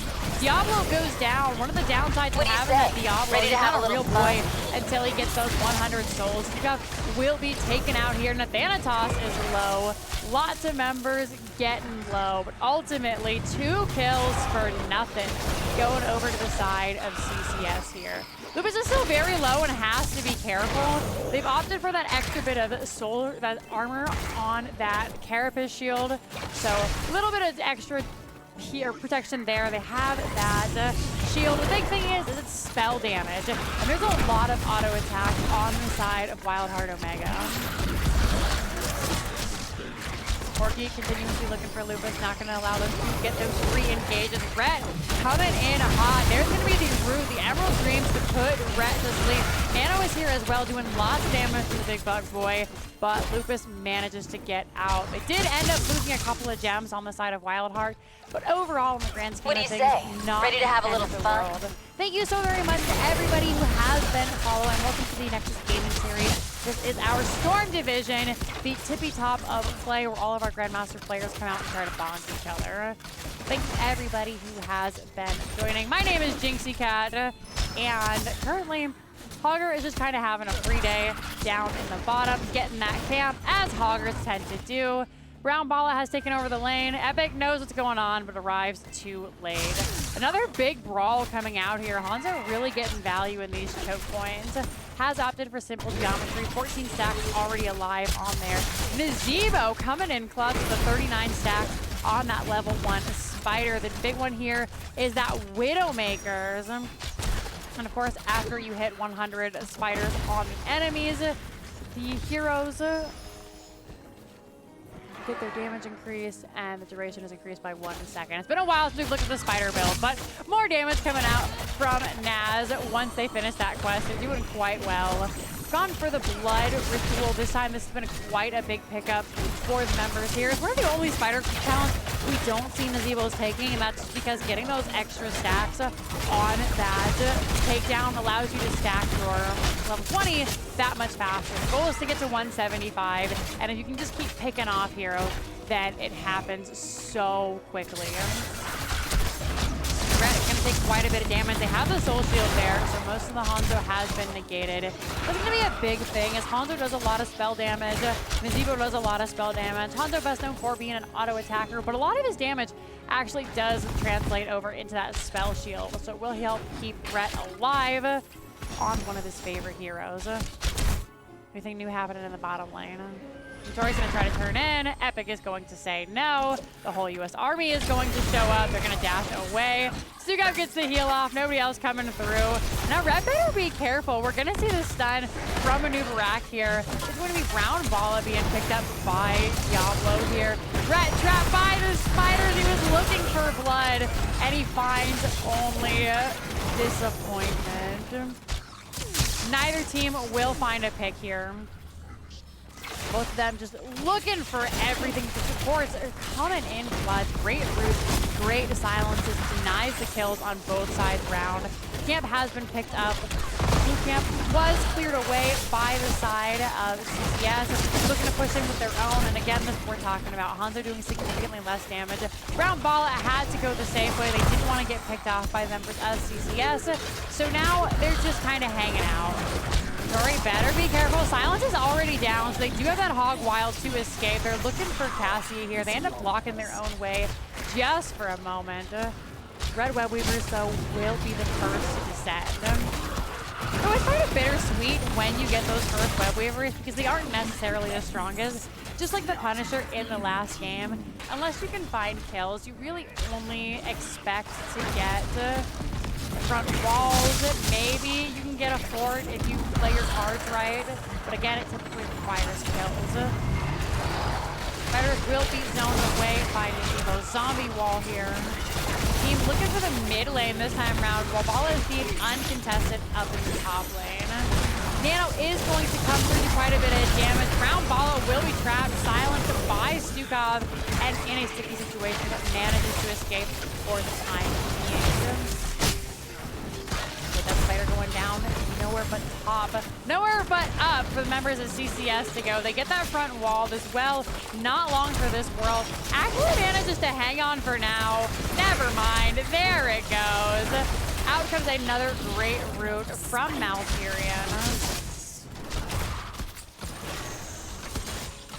Members of WildHeart, are they going to look to engage here? Level 10 still not on. Only those first 2 early kills on the board. It's a big old goose egg sitting for CCS this time around. Mentora gets the clear off. We'll pop down to bottom lane just for a moment to see. As expected, we have that front wall, just a tower in the wall going down. It's typically the best you can expect from those early web weavers. And second web weaver is really what you kind of aim to grab, which is so far in favor of WildHeart Omega, but they end up going down here. Great stun coming out from Lupus. The follow-up zombie wall. Rhett trying to get out. Vanitas going to be able to break him out, but the tower does not show mercy. There's going to be Diablo going down. They didn't have full souls, and now it is just a devastation for the members of CCS here. Cassia the next to fall. Web Weavers are descending. Level 10's online, still half away for the members of CCS. And this is what WildHeart were looking for. They're continuing to put on this pressure. Nathanatos going to take quite a bit of damage. Interestingly enough, they've not opted for that level 1 puncturing arrow quest that we've seen so many of the pros at this level taking. They've instead gone for the fire at will. Now it does offer better wave clear, but after the nerf, definitely not as strong as it used to be. Vanitas quite happy with what they've got here. In fact, let's take a look at their damage numbers. Their damage. There we go. Currently, top damage does in fact belong to Vol. They've got a good number of stacks on that fire at will. Oh, Nubarak will be caught in that Valkyrie. Unfortunately, it is a Nubarak. He can't just kind of do that. So gets out with the burrow charge. The Ansman has popped fine and Zebo. Not looking for that level 20 Slappy Ghost upgrade. Which, if you weren't following the Zebo passes, he hold that thought. APOC coming out. 2 members in trouble. Dragon Arrow is not going to connect. It's going to come out onto Stukov. Nano trying to break him out as fast as they can. The rest of the members of WildHeart just trying to get the hell out of dodge. All the heroics have been burned to save Tranquility, but Slughunter doesn't have the mana to cast it. Hog Wild will get Nintori out of that very dangerous position. And as quickly as it comes, it goes. Very far back and forth between the members of CCS and WildHeart here. Once again, Nintori is on that bottom camp. Bottom will need to be cleared out. Again, without that fort there, there's just a constant array of catapults coming in every third minion wave. So slowly but surely, the members of CCS do lose that bottom wave. Camps are being taken. Lanes are being soaked. We'll see if either team can get an objective here. WildHeart has it on Hogger pretty much. A couple more on Zebo, which are being turned in currently. Lots of damage onto Red.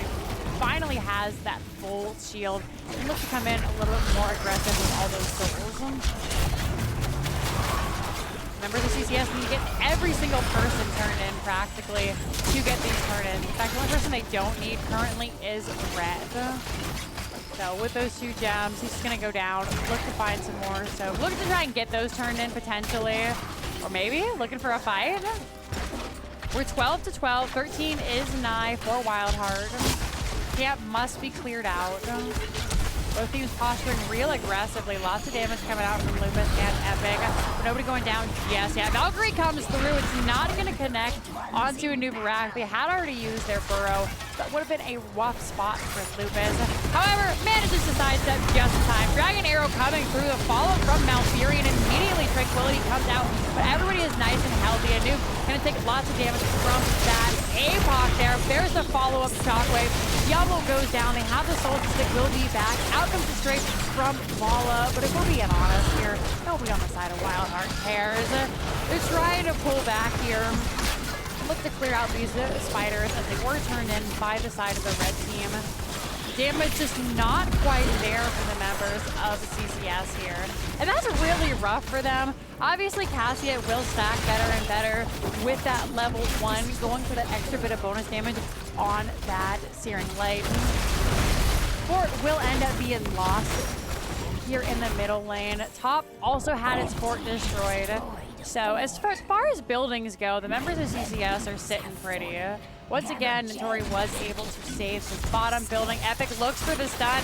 Oh goodness, they're under towers. Swing comes out from Hogger. It's not going to be enough just yet. Nazebo is throwing those spiders. They have the quest finished. Dragon Arrow from downtown hits Diablo Bala, and he keeps up trouble. Red is so low. Great healing from Stukov coming out here. Notori wants the blood. They find that shockwave. The aggression is non-stop from WildHeart. Diablo has been sacrificed to the wolves. That is going to be a 2 for nothing. And WildHeart just taking control. Level 16 coming through very soon. They lose the fort, but the war is still not over. They have plenty of turn-in available. Boss is also something they could potentially look to do. APOC available for Diablo, but without souls and Vala just spawning, this isn't a particularly scary draft from CCS. However, WildHeart decides to just play it safe for the moment. They're going to grab the turn-in here.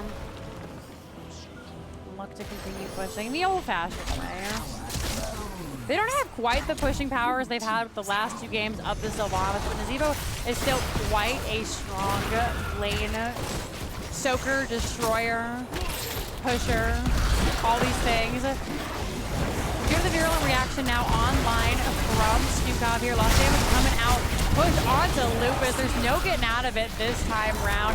And the fights are just non-stop. Great ice block from Round Bala. Stun coming through. Follow-up stun onto Blaze. But a beautiful bunker denies the kill. Cassia gets in. Oh, it's gone sour though. There's going to be the zombie wall from Round Bala. Hogger actually the only one to go down. Nearly 30 gems available on Hogger that are being guarded. That is a huge loss for the members of WildHeart Omega. They did have push happening in the time that it was going on. The waves were so far pushed back in favor of CCS, but these spiders don't get as much as I'm sure WildHeart were hoping for. About a third of a tower left up in the top.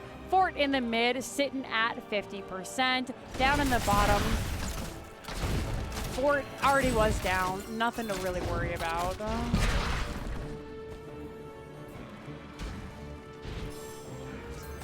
Seems to be a bit of a reset now.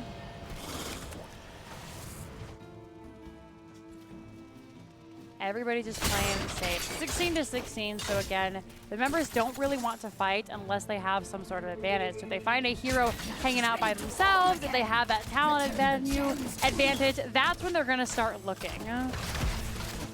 For the time being, it's just Notori clearing some Skelly boys. A little bit of a fight coming through here. Diablo very far on the enemy team's base.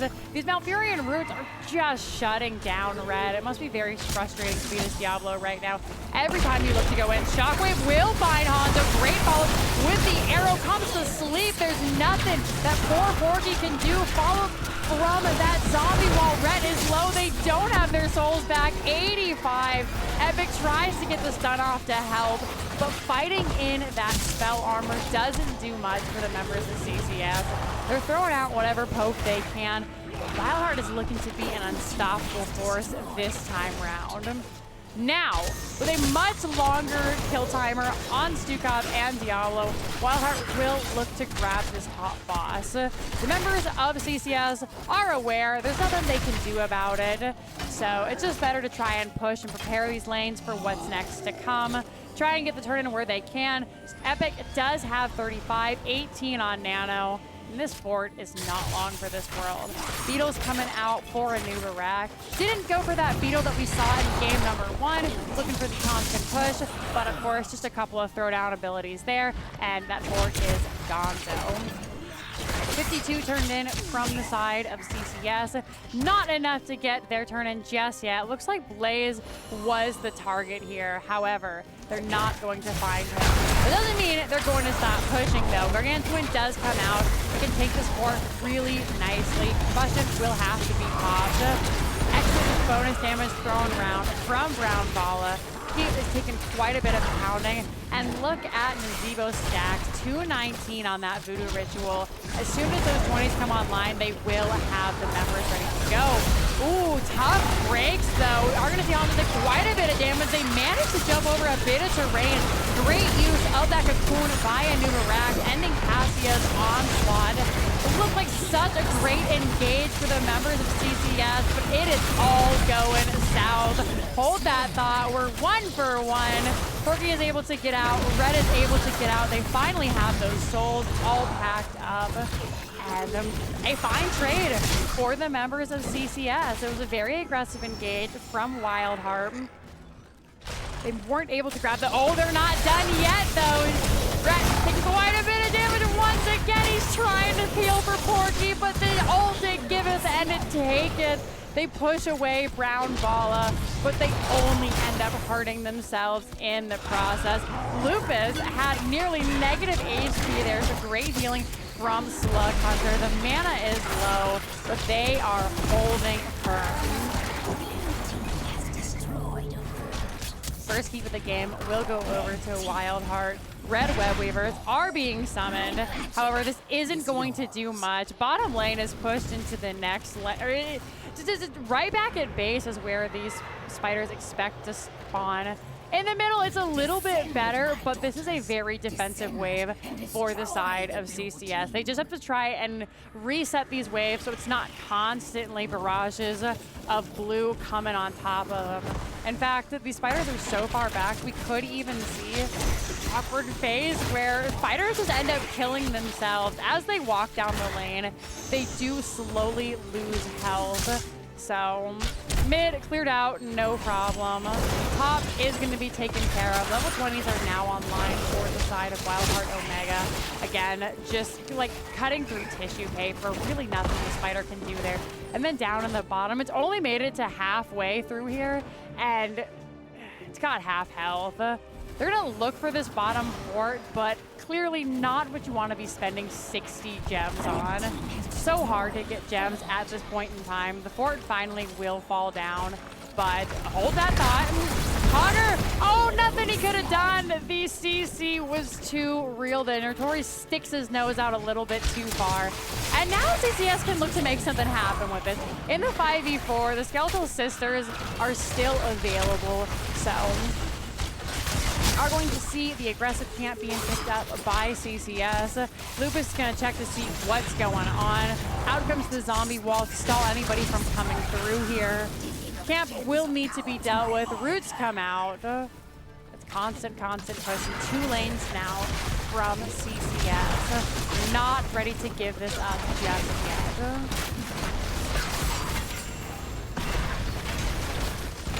Front wall will be taken out. Still 19 more seconds before Hogger is going to be back. Level 20 is online. Vile Infection is doing the Lord's work here for Brown Bala. Both teams do have their 20s, and nothing out of the ordinary. Vala has gone for the Death Siphon. Always a little bit interesting to see what they'll end up picking up if it ends up being the Farflight Quiver. But I don't believe that Thanatos has died yet. In fact, we'll take a look. Thanatos has actually died only once. So not worth taking the Farflight Quiver for them. They feel safe. They don't have that W build, or excuse me, the Q build, so no Caltrops this time round. Of course, going for that long-standing heroic there.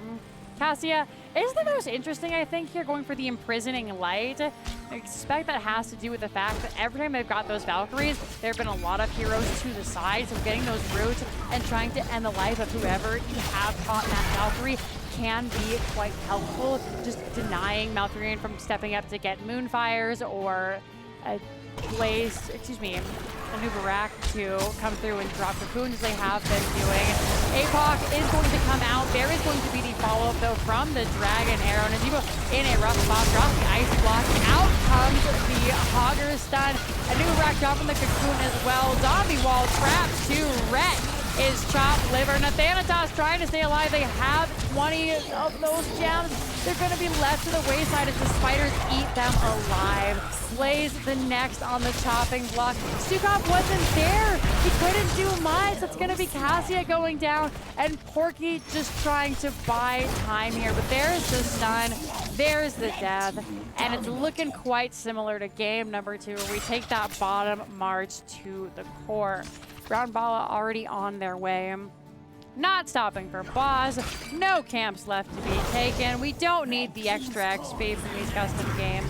So Brown Bala setting up on the core. The whole team has decided to show up and help push with it. Because one of the game is pretty cool, turns out. Game number 3, going over to WildHeart. They had a shaky start to the evening, but they're coming back and biting with such a force. Going to be taking the lead here in this series. Very well done.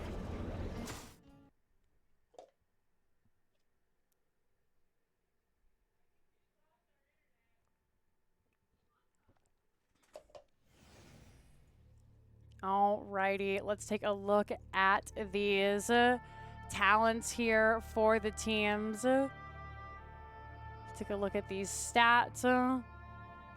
I've been warned that the internet may have gone out, so if it drops, then I am sincerely sorry. It is blowing really hard in my state. But 17-4, a very classic combo coming out from the members of CCS, but in the end, just not able to pump out the damages they were looking for. We'll take a look at our talents here, and of course, fairly standard for the members of both teams, really. Nazebo is interesting. We always like to look at that since he is the new hot right now. Widowmaker's coming through. Blood Ritual, that's the new one. Spider is of Arakir. It's been so long since I brushed up on my Nazebo talents. So you get an extra spider. If it hits only one enemy, it creates an additional spider. Okay, so yes, this does just eat the Vala alive. A horrible way to go. But really well done. What a crazy world we're in right now. You know, like the height of heroes was probably 2017, 2018, and that's when a lot of these heroes were all memes. You know, Diva, Gazlo, Nazebo, they were all just big jokes to the members of all of the professional teams, right? So if you had told me back then that these are going to be heroes that are considered first pick, first ban worthy at any time in 2021, I would have called you a liar. Let's take a look at our score screen to see how this has affected folks. So it looks like we are rocking and rolling and ready to head on in to game number 4. WildHeart is ready. They know what they want. So update that number there because we are 2-1 in the series. Game number 4.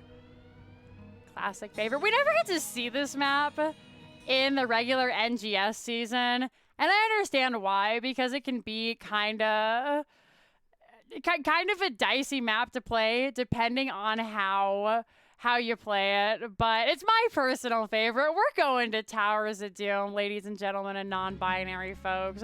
First draft going over to Team 2. Match has been canceled. The lobby has been canceled. Why has the lobby been canceled? All right, there we go.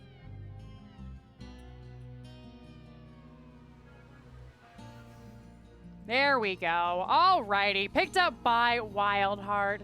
Nobody likes to play Towers of Doom, but I absolutely adore it. I'm gonna bring it back over to myself just for a moment. It looks like we're waiting on one more member of WildHeart, and then we will all be set to go. So I hope you're all having a wonderful time. It's at this moment in time I'm going to remind you all that if you like what you see, then please check out the sub button and the bit button on the stream Anything you donate tonight will go to yours truly. It doesn't go to NGS.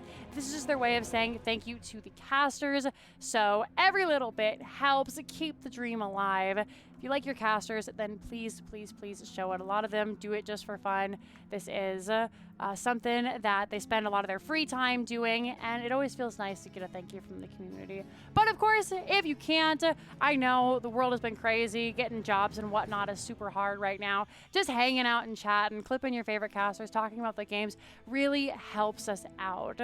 So thank you so very much for hanging out. And then, of course, if you'd rather support the players because they're the reasons we're all here tonight, right? Then !Masterino in chat will be the best way to support them. Everything goes to the prize pool. 100% of your donation will reach the players. There's nothing for caster, you know, payouts, nothing for the tournament organization fee. No, it doesn't go to hiring all of our buddies so they can be put in a role they're clearly not qualified for. It all goes to the players. So if you like the players, you want to support, then Masterino is the way to do it. Get that prize pool up and get more eyes on the NGS Storm Division. For now, you're heading into Towers of Doom, potentially the last match of the evening. Depending on how WildHeart plays this one, or if we'll have a full 5 series with CCS sweeping back in game number 4 here. Sylvanas is going to be banned away to start here. That's no surprise. She's been quite an impact on the last couple of matches. Junkrat is just the perma-ban go-to. Vikings being banned away because nobody wants to deal with that.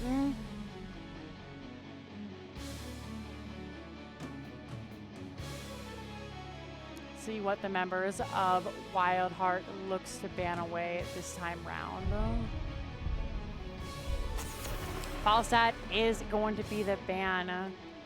Was really something that helped contribute to the game number 1 success. And then game number 2, it did pose a big threat to WildHeart, even though they managed to eke out that win in the end.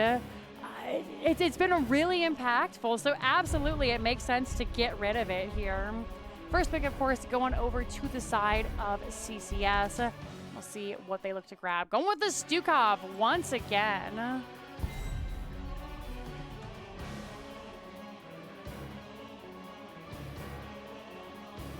Porky rocking that Stooky Bookie. How are the members of WildHeart going to react? It really showed, you know, why we've been banning Stukov in the last couple of series. They've been putting on a clinic, keeping everybody alive, shutting down engages.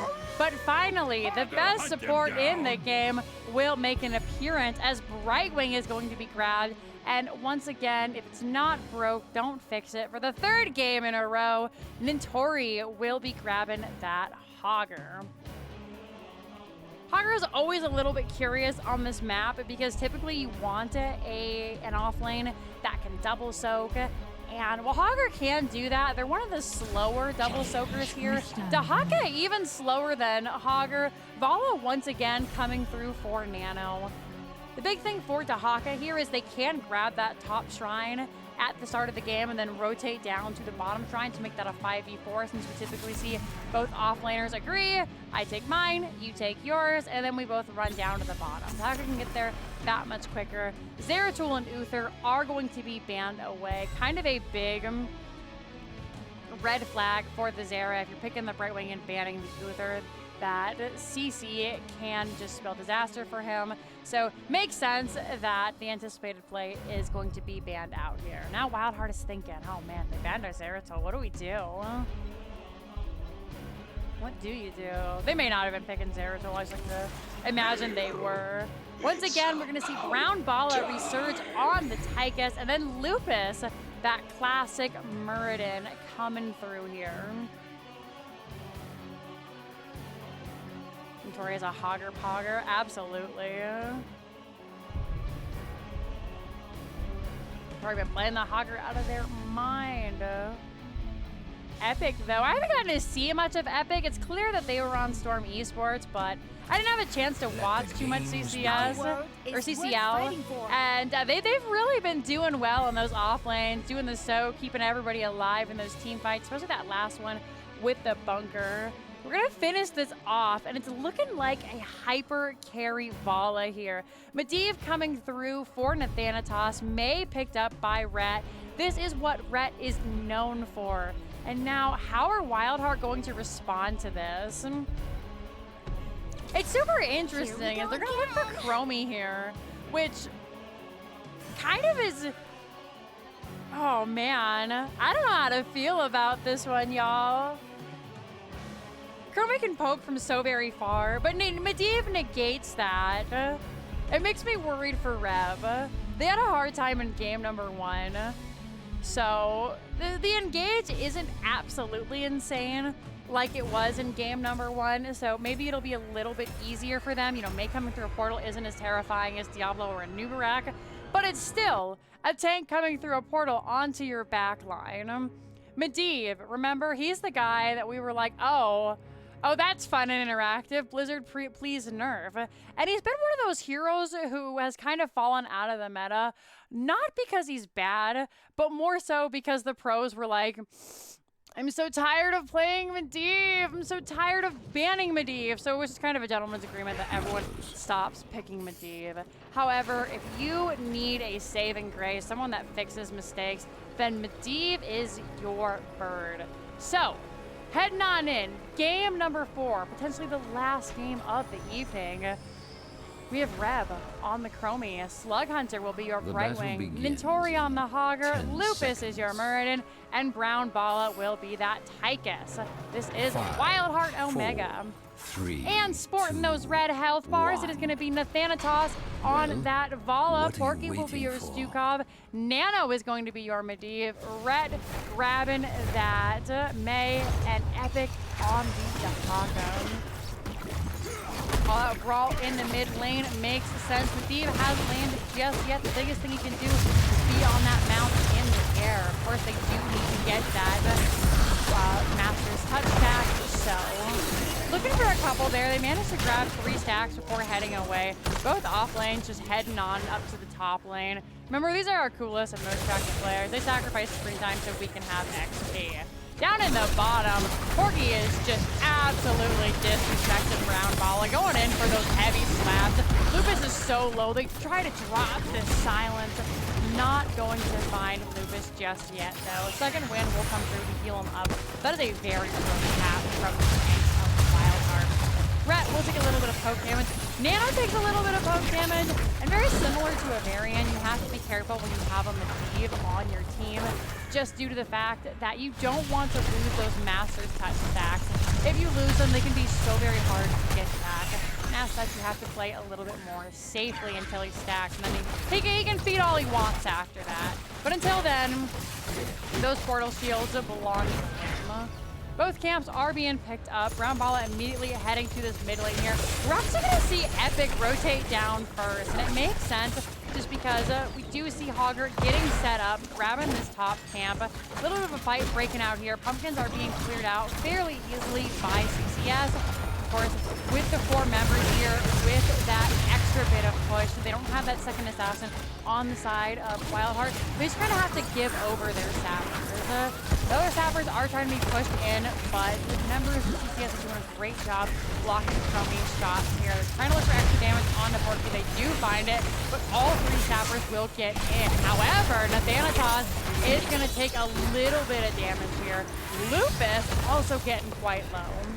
Easy portals, no problem though. Nano gets Nathanatos out, easy peasy, lemon squeezy. And then it's all about rotating back around. Can we gank these offlaners? Can we interrupt these rotations? They look for Porky, don't manage to find the stun just yet. Out comes the right wing. And then overwhelming damage. Rev running for their life. Brown Bala only has 1 grenade and it's already been used. Teleport will come out from right wing. Health bars are low, mana bars are low. We do have these objectives ready to go. Mid lane makes me kind of curious about how CCS are going to play this. With Hawker being able to burrow down to the bottom, they could just send a couple of members to poke for right now. Go forth and claim Hogger the is grabbing altars their in own, and my back to name. Hawker isn't even grabbing his yet. He's finally Lord waddling his way demands over, it. but he knows he has a little bit more time to get down there just because he can be in the lane so much faster. Lupus is low. Right Wing has to use the teleport to get to Lupus. Oh, and that heal isn't doing much for him. Nano getting back into that bird form, just trying to keep an eye on everybody. Dahaka's actually not even going to burrow yet. Neither one of them are coming to this fight. Brawl in the mid lane. Porky is going to get stunned out. He's been trapped. Ooh, that's a dead bug. Infested Terran ends up going down there. Without the support, there isn't a whole lot the members of CCS can do. Red is going to get one more delay off. Vala is already coming to pressure out Hogger here. While they wait for Stukov, are they going to continue to stall? Right Wing does have that unlocked for the time being. And the members of CCS are just going to let it ride. It is absolutely okay to lose these early shrines. There are only 3, so obviously one team has to. But at the end of the day, as long as you have 1 point on your core and a chair, you can still play Heroes of the Storm. You can still fight it back out. It's one of the reasons why so many folks hate this map. It's one of the reasons why I love it. These early fights don't matter nearly as much as you think they do. Oh, Lupus in a lot of trouble. That's the jump interrupted. Stun coming out. Really nowhere to be seen. The teleport finally coming off cooldown, but it's not going to be enough. Lupus, the first blood for CCS. He's been playing with fire the entire time. In fact, I think Brightwing is exclusively teleported on top of Lupus. So they end up going down there. And now it's time for CCS to shine.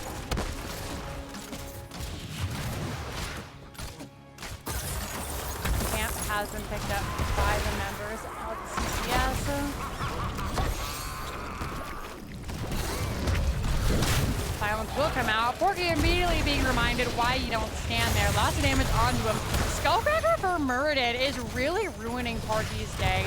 Even if no one's really around, you know, Muradin auto attacks don't necessarily do the most damage in the world. The Skullcracker does disrupt the silence, so you only get about 3 seconds off if Muradin is able to get on top of Stukov, and then you have to kind of back up and reposition there. Medivh is sitting on 12 stacks of that Master's Touch. Needs to slowly get up before they get their Arcane Rift on that 1 second cooldown. Rotation's being stalled out by both teams here. Lupus will be slower. Another stack for Medivh. 2 towers are available, and it doesn't look like we're going to have our nightly agreement here. In fact, are going to see Chromie drop the slowing sand. Porky is going to start the interrupt. Crash will come out from Hogger. Lupus is zoning around from the side, but Vala is doing so much damage. Going for the W build once again. It is Strafe this time. Porky is being interrupted by Reb. And this is hard for Red. Out comes the tunnel. Oh my goodness! Nano said enough of that. Knock that shit off. They all teleport through. They just beat his ass and then they leave. That is going to be another altar going over to the side of the members of CCS. Who are looking pretty comfortable in this second game here. Hold that thought though. Epic. He's just going to be able to get away.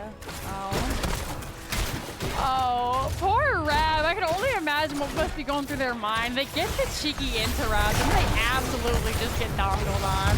Level 10 available for both the teams here. Leyline Seal will come out. Are going to see an interrupt onto the Hogger. 10-second cooldown onto that Shockwave. Lupus in a little bit of a rough position. Finally has to pop the Avatar. Great body blocks by Epic. Make it so hard for them to step out. Chromie is just trying to put on extra bits of damage. Lupus is just surrounded by the whole red team. That's going to be Snowball coming out from May here. The whole team once again surrounding him. Jump is back up. We have the slowing stance coming down for Chromie. Is it going to be enough? Slug Hunter able to blink away. They do get hit by the weighted pustule of Stukov, but nobody dying just yet on the side of WildHeart Omega.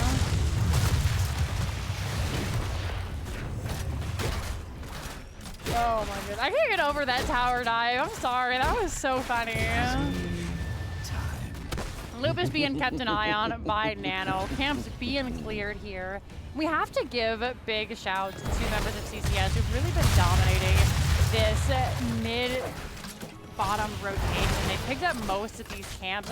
Lupus is doing a great job of zoning out for his team. They're doing a great job of dodging these machine stacks, but it's going to be a little bit rough here. Lupus has been pushed away thanks to the massive shove of Stukov.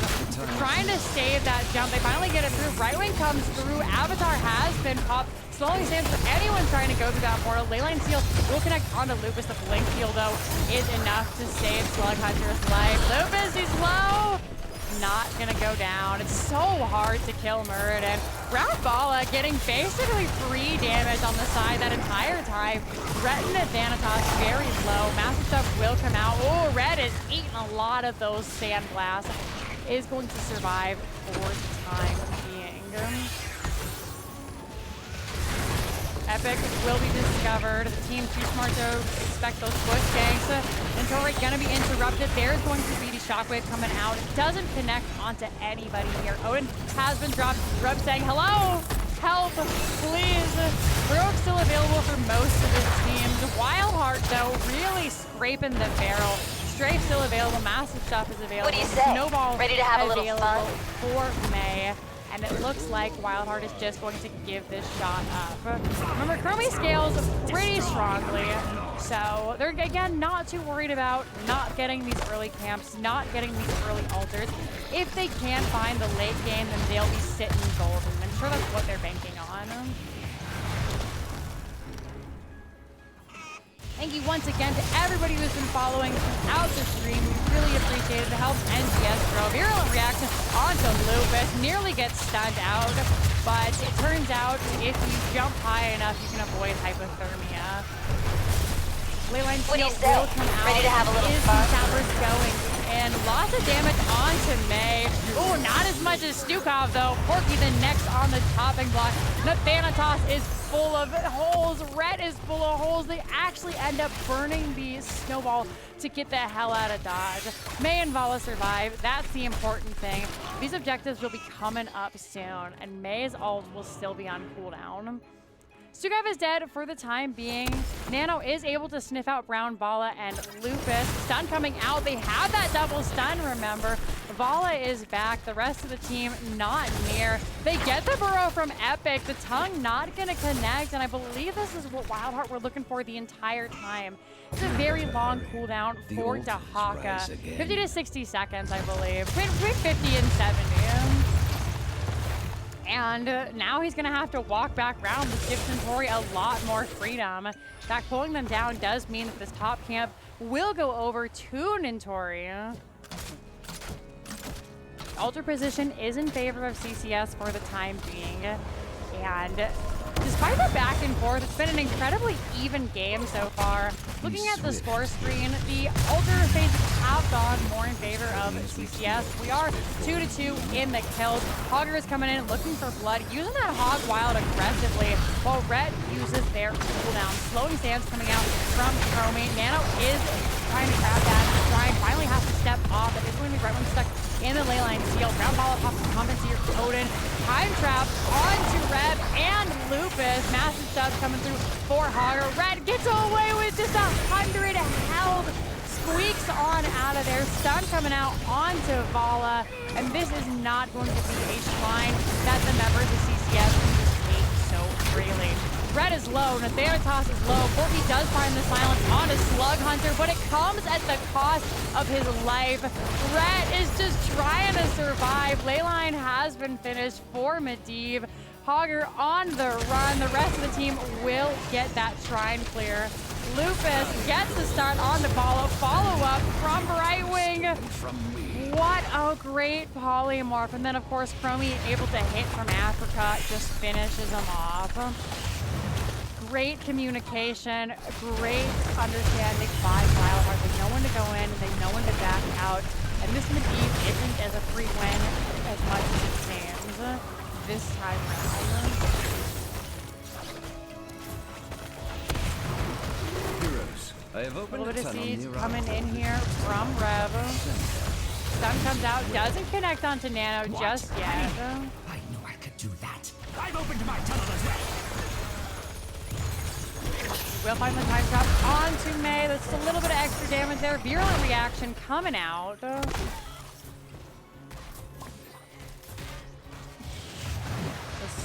slow point of aggression right now. Lots of stun onto May. There's the follow-up from the shockwave. Brett stuck in the slow, finally has to pop.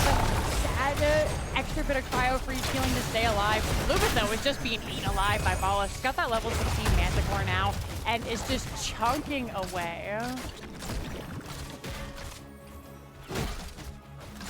Once more, rise from the depths. More soaking, more XP. Catalysts need to be taken.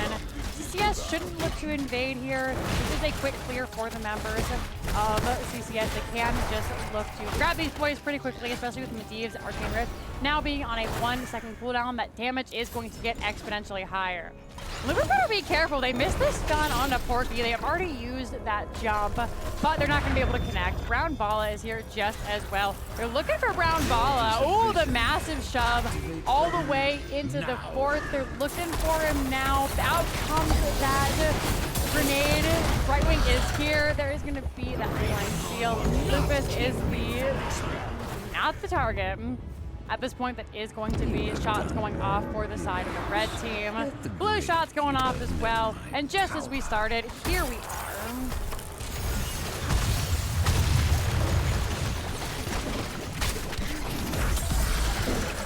Lots of damage onto Brightwing. That's probably the worst person to get stuck there. Snowball, though, finds Murden as well. Both these heroes so very low. Slughunter trying to get away, but it's not going to be enough. Avatar has been popped from Murden. Contamination will come out onto Lupus. Nathanatos eats so much damage from the heroes and the towers. Remember, the towers were in HGC, so they still know how to absolutely obliterate you. Harbinger Odin has been popped. Once again, this is a Shrine phase going over to the side of Kansas Censor ship.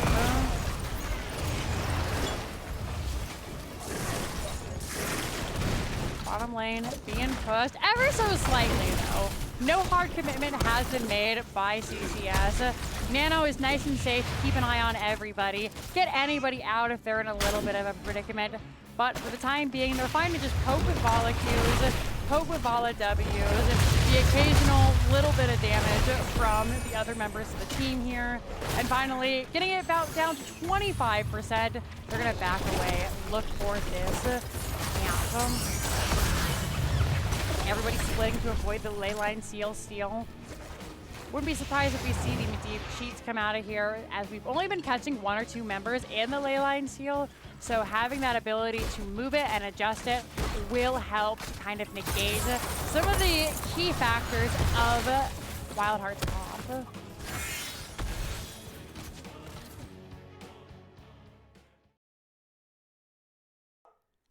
Still looking for this bottom fort here.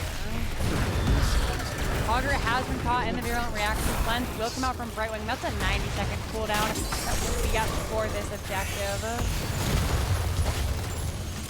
Lane priority is so important here in the bottom lane. Augur finds the stun. There's the jump. They're going to try and get Stukov out, but that's going to be a follow-up polymorph. And there's not much that anyone can do there. They needed a shield on Stukov. They just weren't in position to do so. Lupus is full of holes, but Slughunter is able to get the teleport off. Nathanatos gets away. This is going to be another portal just out to safety by the members of CCS. And we're finally starting to see the point where WildHeart is on the same level as CCS. They had a little bit of an hard time in the early game trying to grab these shrines, but as they've gotten more and more tools in their belt, it's becoming quite difficult for the members of CCS to push them out. Brightwing is just healing like a champion. Level 20 now available for Chromie. She does have those piercing sands, hitting everybody in range, constantly interrupting that channel. Best thing that the members of CCS have to engage on that is Medivh. And with the slowing sands coming out, it can be really difficult. We've seen so many times Rhett try to go in and end up just getting slowed into the stratosphere.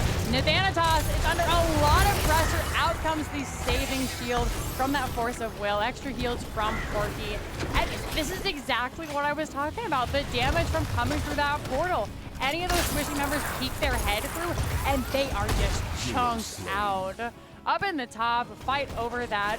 Top lane breaks out. Hogger ends up victorious there. That is a 60-second cooldown. You see Mintori making their way up to the top lane here, up to the bottom lane to try and make this a 4v5. Courts are sitting about the same place in this bottom lane here, with a little bit more emphasis on the side of CCS. They're just healthier. They check the bush. Extra free damage right for Porky's face, but they managed to move out of the way. Thanatos, not as lucky, and this is the problem. Level 20 is available for everybody. We saw the upgraded slow coming out from May. It is going to be that Medivh cheat. Bala has opted for that Firefly Quiver. He needs to stay back. That's been the biggest problem, is that even though he's doing so much damage and hasn't really died. Hold that thought. Protect comes out, Leyline Seal comes out, Medivh cheats comes out, hitting 3 members. Story though is able to get out safely. Red has to pop the time out. Lupus all the way in the back line. Gotta find the Ready to have a little fun? onto Vala there. Epic has returned. They teleport down. Big contagion coming through. They find Drag. Is it gonna be enough? Time trap coming out, but Chromie will end up giving her life here. Fort was picked up by the members of WildHeart Omega, so that's the best thing you can ask for there. Great stun coming out from Hogger. Is it going to be enough? Right wing dies, Hogger dies, Muradin dies. Only Brown Vala is left alive, and after a 20-minute struggle, we're finally going to see one of these bottom lane forts fall in favor of CCS. And now this is where it gets hard. Brown Vala can try and defend all they want. If you look at these forts, mid is under a lot of pressure. Top does have the front wall down, but it's relatively healthy. It's about to be ring around the rosy time for WildHeart Omega. Portals make it super easy to go on through. This is going to be the triple cap here, and lots of shots coming through. 8 seconds on Chromie for anyone to help Brown Vala. He has to back away because May is there. They're pinging him, and now not much can be done until the rest of the team arrives. Boss is being taken just as well. Altars are spawning soon, and it is a hard fought. This is going to be a hard end if WildHeart wants to stay in here. 4 more shots coming through. Middle is almost down. 8 shots, 2 altars available, and counting. 7. Nobody can get near that middle fort. 6. Finally, 10 shots against the core of WildHeart. It's going to be even more coming through here. Another 5 shots are shot through. Oh, 6 shots? That is 6 shots. GG. My miscalculations. Game number 2. All you need is 1 point on the core and a chair. Oh my goodness. CCS down and out for most of that game, but stayed confident. They took that last engage so perfectly, and we are going to a game number 5, my loves. Taking a look here at the stats, 7-7, a very, very close series. I can't tell you who's gonna win. I had my suspicions around the middle of the evening, but this is just a really, really well played by CCS. Really, really nicely done. Stukov having a hard time there. Chromie and Muradin just zeroing in on him. 4 deaths for old Porky. What do you We'll say? take a look Ready at to have the a little talents. fun? Thanks again, everybody, for all the follows here. In the end, it just came down to that one levels or post level 16 team fight. That's how a lot of Heroes of the Storm games can end, especially on Towers of Doom. You're in control the whole way, which, to be fair, WildHeart wasn't. They were struggling quite a bit in the early game, brought it back in the mid to late game, and then one more team fight decided the fate of that 4th game. So there are those stats. Let's go ahead and update the score screens, see how it checks out, and we'll get ready for our 5th and final game of the evening. Update that. Alrighty, if you're just now joining us, then welcome. My name is Jinxie Cat. This has been the NGS Storm Division. Our 5-game series will come to a conclusion in just a moment. However, we still have plenty of time. There's one more game left to be played, and the map is looking pretty slim here. WildHeart Omega 2, CCS 2. The bans this evening: Alterac Pass and Sky Temple for WildHeart, Battlefield of Eternity and Volskaya Foundry for Censor's ship. Our first game of the evening was picked up by CCS. They opted for Dragonshire, which they got their first W. WildHeart quickly brought it back in game number 2, going for a super spicy draft on Infernal Shrines. Game number 3 was a very close game as well, but once again, WildHeart remained dominant. And the closest of all, Towers of Doom coming out here, picked up by the members of WildHeart, but won by CCS. This does allow the members of WildHeart to opt first pick or map pick. We'll see where they go here. Sometimes when your back is to the wall, you end up taking map as well. You know you have drafts that work. You know, especially in a series like this, well, it's this or that. What do we want to work through? What do we know better? I originally know what I would pick if I was in WildHeart's shoes, but then of course you have the option of saying, hey, we're pretty good at all the maps remaining.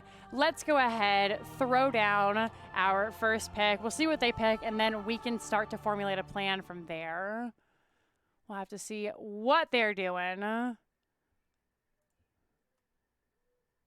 it looks like we won't have to wait long.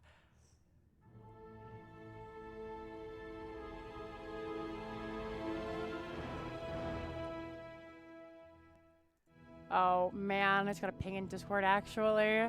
And I hope they finish this soon because I want to go watch somebody stream. All right, so let's focus on this right now so we can pop on over to there.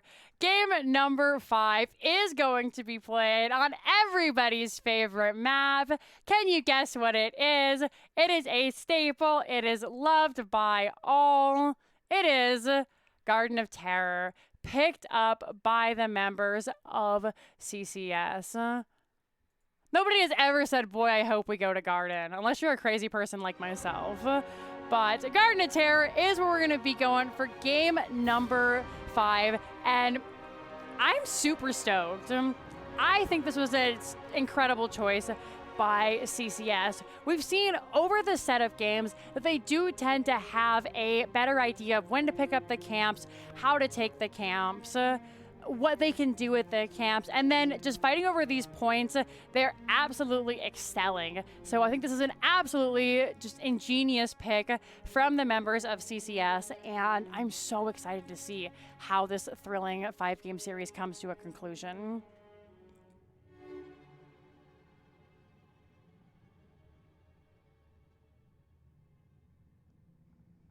Just waiting on a ready for the teams, and then we are all set to rock and roll, my loves. There it is.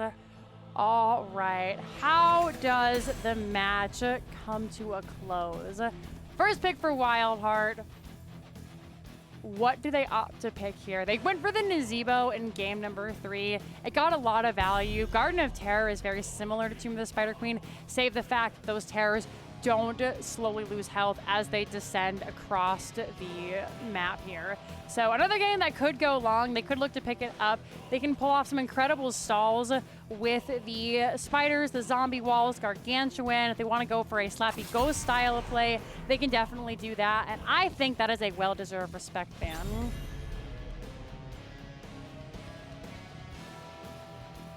For the members of CCS thing. If nothing else, both these teams have a lot of respect. This is the first pick going over here, so Vikings will be banned away. I suspect we'll see a Junkrat ban as well from CCS. Maybe WildHeart. I don't know how comfortable their assassins tonight are on Junkrat, so if they're not feeling like picking it up, then we could see the ban there. He stalls out just as well as Nazebo and does an absurd amount of damage. So definitely a potential there, but this could be the first match of the evening where it gets through. And it'll all come down to what CCS bans. As Paul said, has been banned away. Hogger gonna be taken away from Nintori. They said, you played this 3 games in a row. We don't want to see you play it a 4th. Hogger has been present now in every single game except this one. Unless you count bans, and then, of course, that is a 100% participation rate by Hogger. He's sitting at a 50% win rate currently. Right wing, once again, will be the pickup for WildHeart. There are a couple of different avenues they could have gone. Sukov is still available. I wouldn't be surprised if we see that picked up by Porky once again. Nazeebo still up in the air. May, that is the what we know him for, what we love him for. So a great pickup there. Lots of different options. For the frozen throne! And there it is, Junkrat and a Nubarak being grabbed. Junk has a 100% participation rate as well. Unfortunately for all of you fans of Junk, it has been in the ban. So we are gonna watch Nano play with that Junk. All right, I think we've beaten that dead horse enough. And once again, Red is back on that Anubarak. Was banned away, was picked away, and once again, it is in the hands of them. But Brown Bala back on the Sylvanas, another hero who has been 100% prevalent. And then Murden coming in this time for Lupus. Zeratul, a very high showing as well. Again, mostly in those bans after that dominant game number 1. Getting rid of the bad boy there. And then Dahaka, really well played by Epic in that last game. That has just been a great staple. It was looking pretty good on Infernal Shrines as well. However, the aggression from the members of WildHeart Omega, just a little bit too much, so they don't want to see it again. They're gonna ban it out. Need a light. Blaze will once again come through for Epic. That allows them to get just a little bit extra protection for their squishier members and Lucio. Now, for those of you who don't watch NGS, there's a saying about Lucio in Division B, and that's that he causes depression. And why would you say, you know, everybody's favorite DJ causes depression? Because it's so unfun to play against. It is just absolutely dirty. The amount of damage you can put out, the amount of frustrating plays you can make and then just skate away like nobody's business is borderline toxic. So big depression coming out from Porky this time round. Nintori will grab that Sonya as all of their picks this evening have been banned away. And then Reb gonna steal that Hanzo away from Nano. Greymane will come out from Nathanatos. Of course, the DPS have been switching all night for the side of CCS. So potentially Nano Greymane. Swaps are here. Any swaps, CCS? I just stopped using Soothsayer because they swap so much, it's hard to keep track of.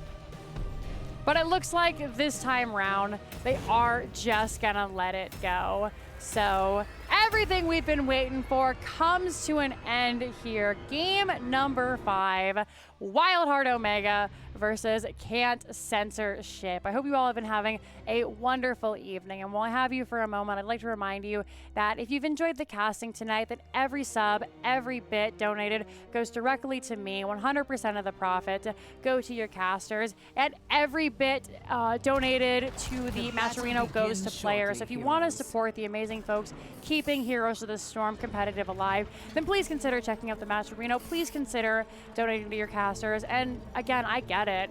Not everybody has money right now. A lot of us are just living off of some of those nest eggs we've saved up due to COVID. So it means the world that you guys are all out here hanging out with us. Thank you so very much. If you want to support the scene, then of course, clipping, sharing, talking about it with your friends, being by and watching, interacting with NGS on Twitch, on YouTube, all those great places is a great way to help out. So without further ado, let us hop on in to game number 5. Traps have been set. No middle fight happening. Blaze already in the top with Sonya. Do I smell a rat? It's getting cheesy in here. Maybe? Maybe cheese? Cheese, you cowards. No cheese. Unfortunate. No cheese. Game number 1. Slug Hunter is in position. Lupus is in position. Uh-oh. Goodbye, Lupus. Hello, everybody. Welcome back. Lupus is lagging. Lupus is lagging. Oh, I'm just an observer. I wanted to say I think Lupus is lagging. All right. So, heading on in here. Let's take a look at some of these talents, which I can see and you guys can't, but don't worry. I'll keep you on the loop. As far as quests go, once again, only looking for that simple geometry from Hanzo. Sylvanas, Might of the Banshee Queen. Murden, of course, has their stationary quest that they get just at the start of the game. And Lucio has gone for Accelerando. Walright's movement speed bonus gradually increases to 40% over 4 seconds, while Lucio maintains its effect. So, looking to be a speedy boy.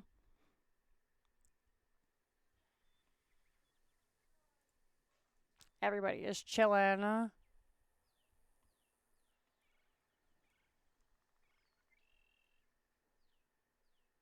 They're trying to make a joke here, and I feel like I'm too foolish to understand what they're saying, because I want to share it with you. I love when the players are silly with each other, but I'm done. I'm dumb.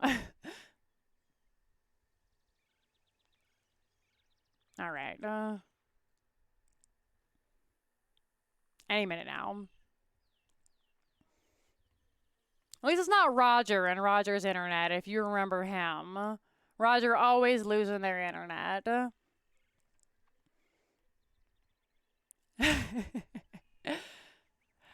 Oh, man. So, I wish there was something I could talk about this game, but the talents have already been picked up. Everybody's just kind of chilling. What do you say? Ready to have a little fun? Thank you very much for the follow. I hope you guys are all enjoying the Jinxie stumbling over her words as she tries to put back together the game. And by that, I mean waiting for the teams. All right, but it looks like there's an R from Reb, which means Lupus will be back in a moment. Porky is R. They can't see that I am R. 3, 2, 1. Let's hop on back into the game. All right. Lupus has rejoined the game. Slug Hunter trying to hold down the fort, literally in the bottom lane, but Vanitas and Anubarak make for a devastating push comp, which is exactly what you want to see on this map. At least they're going to take a lot of damage there. Stun coming out from Lupus. Not going to find him yet. And this is what's really going to be hard. It's just that there's such a hyper-mobile team from the side of Can't Censorship. Every single person has some kind of dash, disengage, engage, however you want to do it, which will make the landing these storm bolts hard. Now, this is a Lupus Murden, the same way that we find Mei synonymous with Brett here. This is what we find for Lupus. Absolutely incredible tank player. Down in the bottom lane, just soaking. Camps are being picked up, all the typical. Cutest and most attractive players, duking it out just a little bit. Sacrificing that screen time so we can get that XP. More camps. All the good stuff. All the stuff we love to see in Heroes of the Storm.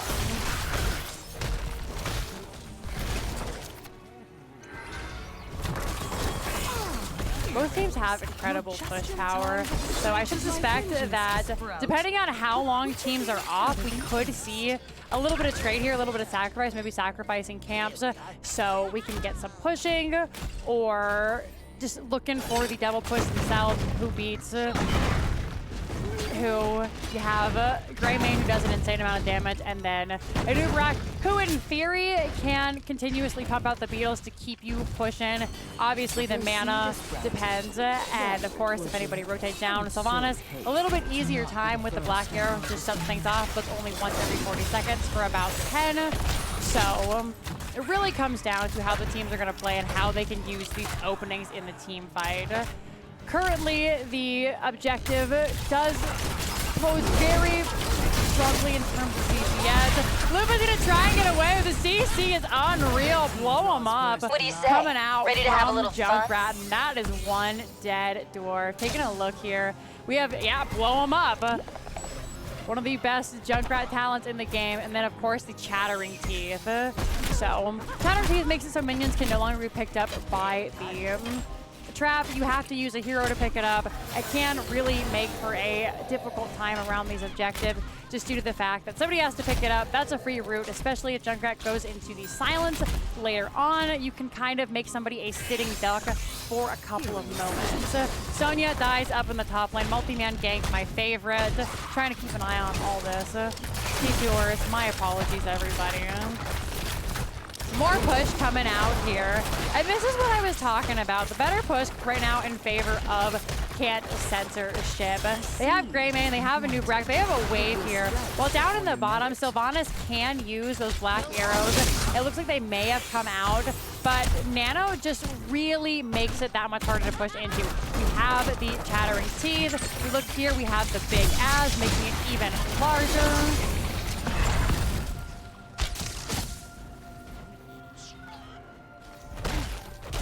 Red team has destroyed a force.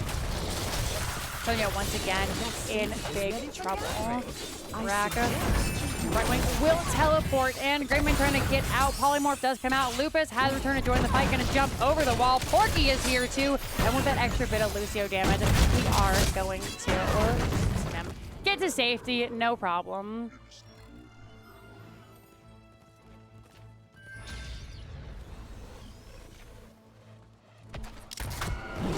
My apologies, is later on the minions can't pick it up. Thanks for pointing that out. I know a lot of people were worried. Camps being taken once again. Objective will go over to the side of CCS.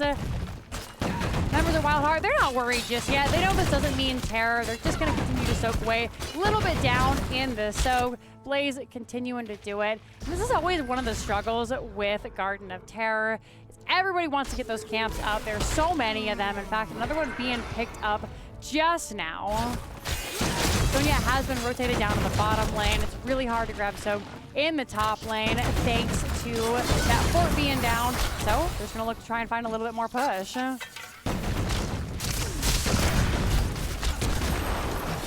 Push they will. In the bottom lane, Black Arrows will come out. Level 10 is on right.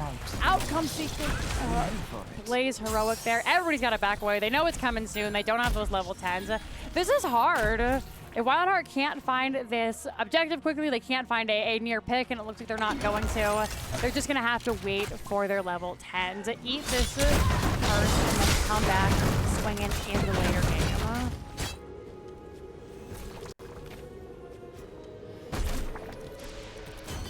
It is time. And still just a smidgen away for the members of WildHeart. Channeling is coming through. They managed to get a little bit of damage with the Hanzo arrow. Stun onto Lupus. Greymane comes through. They've actually ended up going go for the throat this time round. Murden very low in the cocoon. Just popped like a pinata. Ret low. The rest of the team will have to leave. Polly comes out just to buy them time. They looked for the fight. They couldn't find it. Tens just not quick enough. And as a result, this is going to be the Terrors going over to the side of CCS. Holding it. Grab all the camps they'd like to grab. That comes down to how well can WildHeart defend here.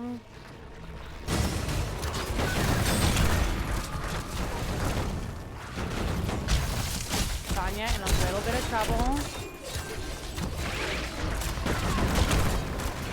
Bottom there, though, no problem at all. Up in the top, it's a little bit more of a struggle for Slug Hunter here. They're doing the best they can, but this keep is under big siege. No heroes just yet. Middle fort seems to be the next point of priority for the members of CCS. They don't want to step up too far after these Terrors. Oh my goodness, there's the Dragon Arrow, there's the leap. Goodbye, Greymane, goodbye, Lucio. Epic is very low as well. Cocoon comes out onto Murden, but it only saves them from potentially finding a third kill there. They get to safety. Up in the top, it's still really rough. That keep wall will be so critical for the members of CCS later on. However, great play, great turnaround by WildHeart. They're still in this game, still plenty of time to go. Big old goose egg in both of these teams. Tribute box, and now back to pushing, back to camps. Our favorite part of Garden of Terror. Never fight each other, just do the stuff. Stun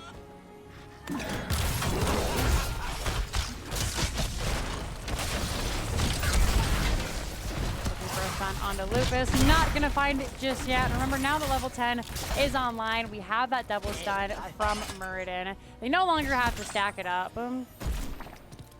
Bottom fort, the last fort that does allow the members of WildHeart to have a safer rotation onto these camps. It's really showing. 13 is available. Not the worst talents here to fight down, but still kind of risky. CCS is able to grab this no problem. The Shattering Keep rooting Muradin there. Lots of damage, and that's the problem. Constantly. You want to go in, but feels rude, feels violent, feels dead. Goodbye, Sylvanas. Got caught in the cocoon. There's really not much to say here for a lot of these team fights. They're so short and sweet. Bottom fort is being taken care of. Mid fort needs to be dealt with. Minions won't get it just yet, but it is very low. At this point, the members of WildHeart can basically consider this fort dead. Tori going on a whirlwind adventure, has to finally burn the leap. They really didn't want to use that heroic, especially before this seed, but they did have to use it. So now it's all about clearing these lanes, trying to salvage what forts and whatnot you have left. One tribute does not a terror make. WildHeart can always look to come back later. The big thing for them here is just they're so behind on XP. They need to find some of these kills. 2 to 5 in favor of CCS here. So hard to step out on the map. Hard to grab the XP. 16 will be soon. Another seed will be soon. And you can bet you're behind. The members of CCS are gonna want to fight. They managed to scout out a new rack here. Seed to gather, heroes. The seed It won't be long now. normally would be in favor of WildHeart. Without that fort down in the bottom, it's so hard to find proper positioning. And at this point, CCS may not even want to look to contest this seed. Bottom finally going back at it for a third time. Leap will come out. There's going to be the Dragon Arrow. Blaze is just CC'd into the next year, but so many heroics came out to get that kill there. Shouldn't you be gathering? Fort will finally end up, and with level 16 online, it is a 4v5. How do WildHeart want to do this? They're going to jump away. They look to go for this seed. The talent tier or the man advantage. CCS are at least going to poke. They find the stun on both frontliners. Stun comes out from Lupus, does not connect just yet. Right wing teleporting to keep Centauri topped up. Blaze will be back up in 4 seconds. Greymane does have slow with the kill and cocktail, can get the interrupt. Manages to dodge it on the side of Brown Balla, but of course, Greymane also has gone for those level 7 Quicksilver bullets. So they have quite a long attack range. Once again, Blaze is back, and now with 16, there isn't much that can be done here for the side of using the cocoon on the dying target. Everybody's in position, maybe looking for more. Nidori jumps in to try and help save Lupus. Go for the throw is nigh. That is a lot of damage coming out, but a great Dragon Arrow saves the day. Slug Hunter is low, but a new rack is the first to go down. Muradin quickly falls right behind him. The members of WildHeart are down, but they sure aren't out. They managed to scrape by. 1-for-1 down 16s is an absolute fine trade for the members of WildHeart Omega. They have to clear this top lane. His keep has sustained quite a bit of damage. And this is where it's a little bit trickier. Nubarak and Muradin will spawn roughly at the same time. There is going to be a camp pushing on this bottom keep, pushing in the mid lane. CCS have really excelled. Just the entire series of them rolling WildHeart all over the map, not giving them the opportunity to engage on their terms, what they love so much. 7 seconds until that seed spawns. More camps are being taken. Right wing is dealing with bottom. Hopefully just getting a couple of these knights down. They can teleport in as needed. The rest of the team knows they need to fight here because a disastrous fight could spell game for WildHeart. They're gonna get interrupted thanks to Hanzo there. They don't have any more interrupts, and with so much at stake, once again, WildHeart just have to back it on up. Greymane comes in, looking for Lupus. 6 16s are online, so this isn't the worst fight for the members of WildHeart to take if they can. The Goon comes out, will interrupt the Brightwing teleport. Just a 10-second delay. Junkrat is in position. Nice natural agility over the wall. The keep dead to rights by all means. The Terror is still very healthy. Brown Balla trying to keep it up as much as they can, but in the end, the keep was already dead. WildHeart had to have known that. They're going to look to try and defend here mid. Top has been dealt with. Bunker does come out from Blaze.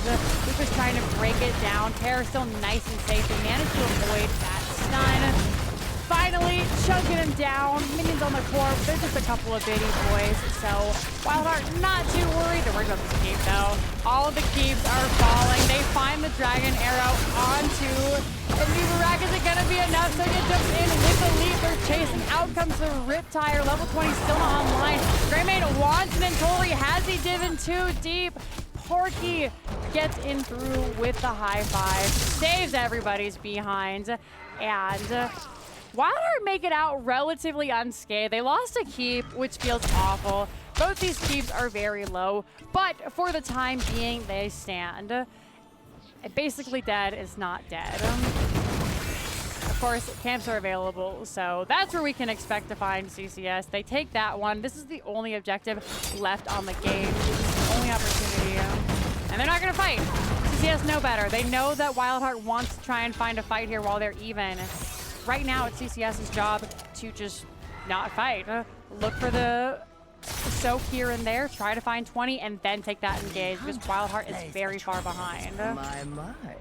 Yet another seed. One silver lining for the side of WildHeart Omega is they do have all the soak pushed in towards them. When your lanes are this pushed in, it's really hard to find that minion soak from the side of the red team.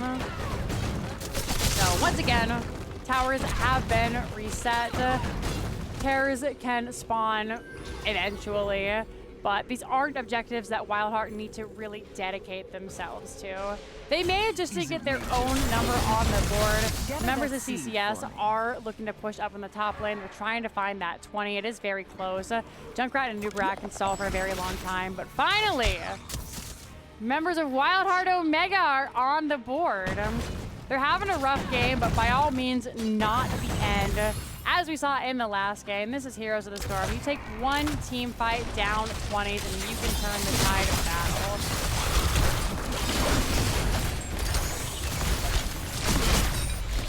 Picking up after 16, even better there. The keep! Red team is destroyed.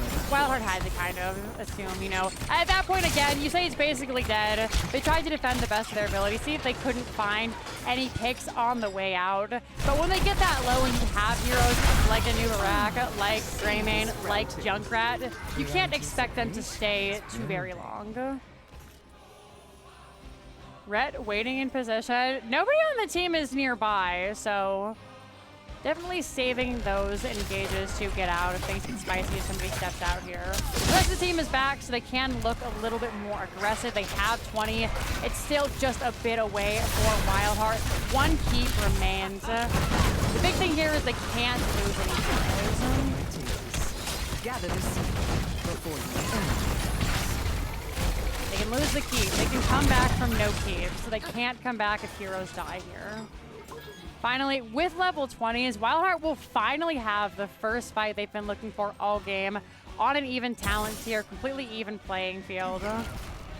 But they can only have it for so long. Top lane is building up a lot of pressure. Bottom lane is building up a lot of pressure. I like what they're doing here. Blaze was looking for this camp. They said, you know, we've been seeing the enemy. They're constantly doing camps at the same time. They managed to steal that away. This will ease some of the pressure. However, Sonya does have to go back and clear. The whole team has to go back and clear. This is another wash objective for WildHeart. Just going to give it over. Again, that's only 1 out of 3 for CCS, so something they don't mind trading out here. It's all a game of patience at this point. One camp remains. Camps need to be cleared. Need to be cleared on the side of CCS as well. All about that patience. The hard thing when you get into games like this is not getting antsy. we're playing these games for fun.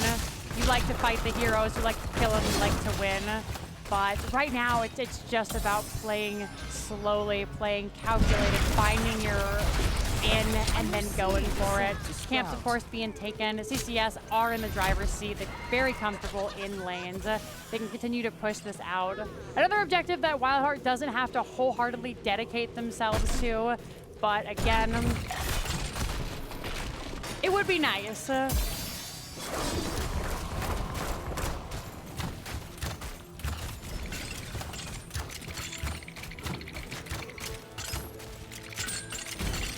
Collect the seed and don't fret. Pattern Teeth will finally connect onto Lupus. They had to chase it all the way from this objective.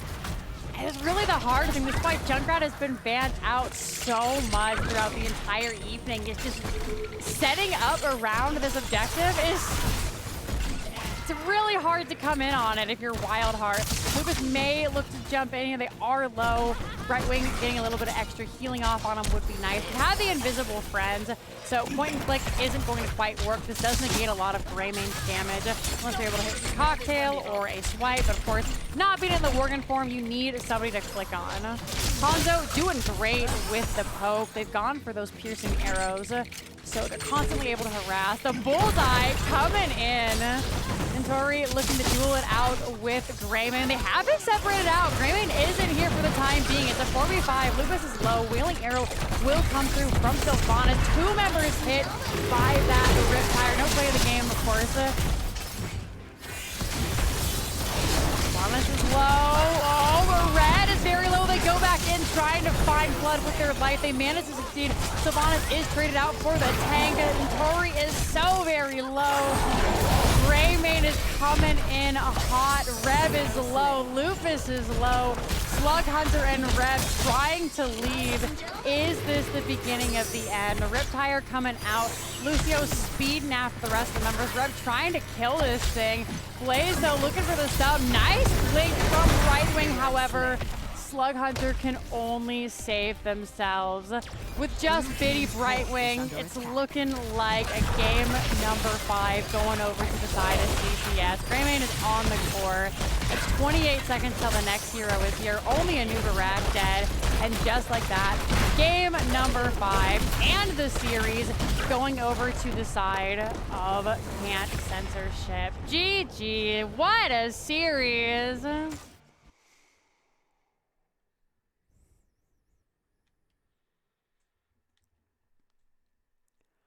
Oh, man. I think I would have liked it if game number 4 and game number 5 had switched in the end. A little bit of a calmer end to the evening, but all that, despite that, still a very good game. Really well played by the members of CCS. It was a clean, constant macro game. WildHeart never really had the opportunity to engage on their terms, and I think that's what CCS were really looking for. Constantly just grabbing those camps. Somebody's got to go back, take the 5v4, beat down the level, get that little bit of push wherever you can. Black Arrows, they were only able to use it a handful of times, and in the end, it resulted in a Ford. 5-10 in favor of CCS. Very nicely done. We'll update those score screens, and then thank you so much for joining me for the last 3 hours. But that'll be it, my dears. Now let's update this bad boy. Picked by Red, won by Red. They want to do an interview. All right.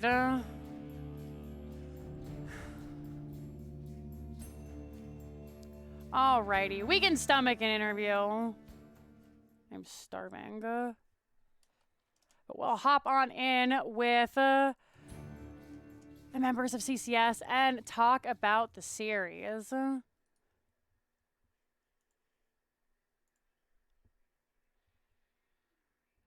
Alrighty, I am joined by Porky of Can't Censorship. Congratulations, my friend. How you feeling after that grueling 5-game series?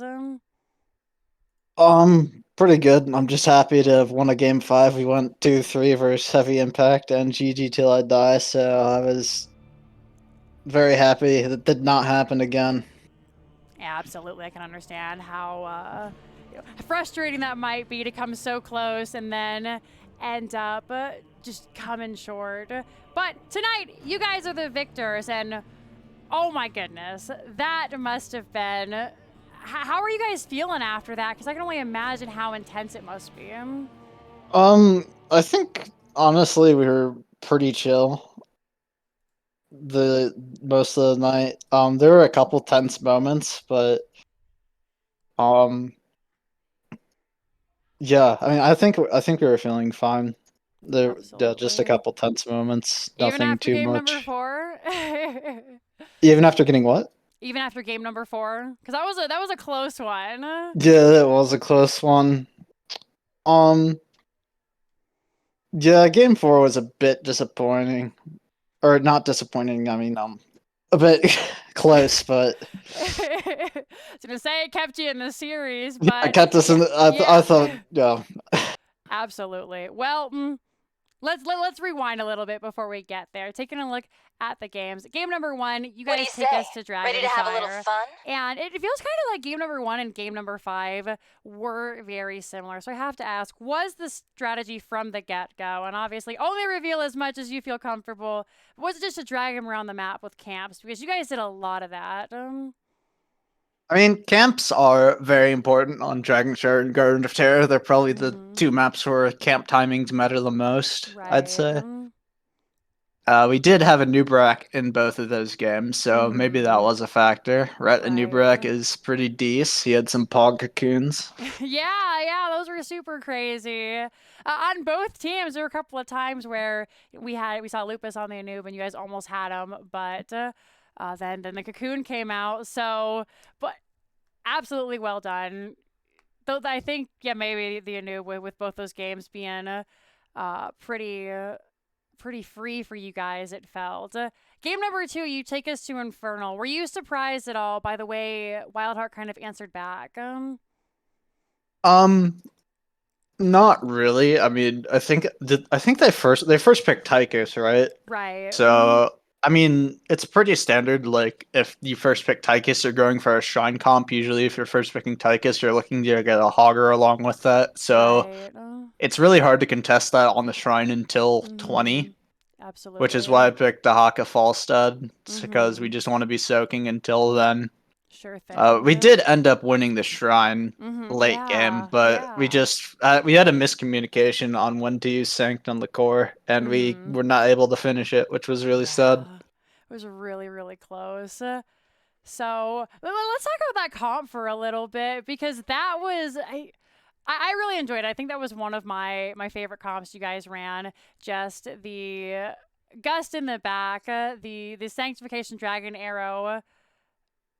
How long does it practice? How much practice does it take? I guess is the question to perfect that because a couple of times it was just absolutely stellar. Honestly, I don't think we've practiced that comp before.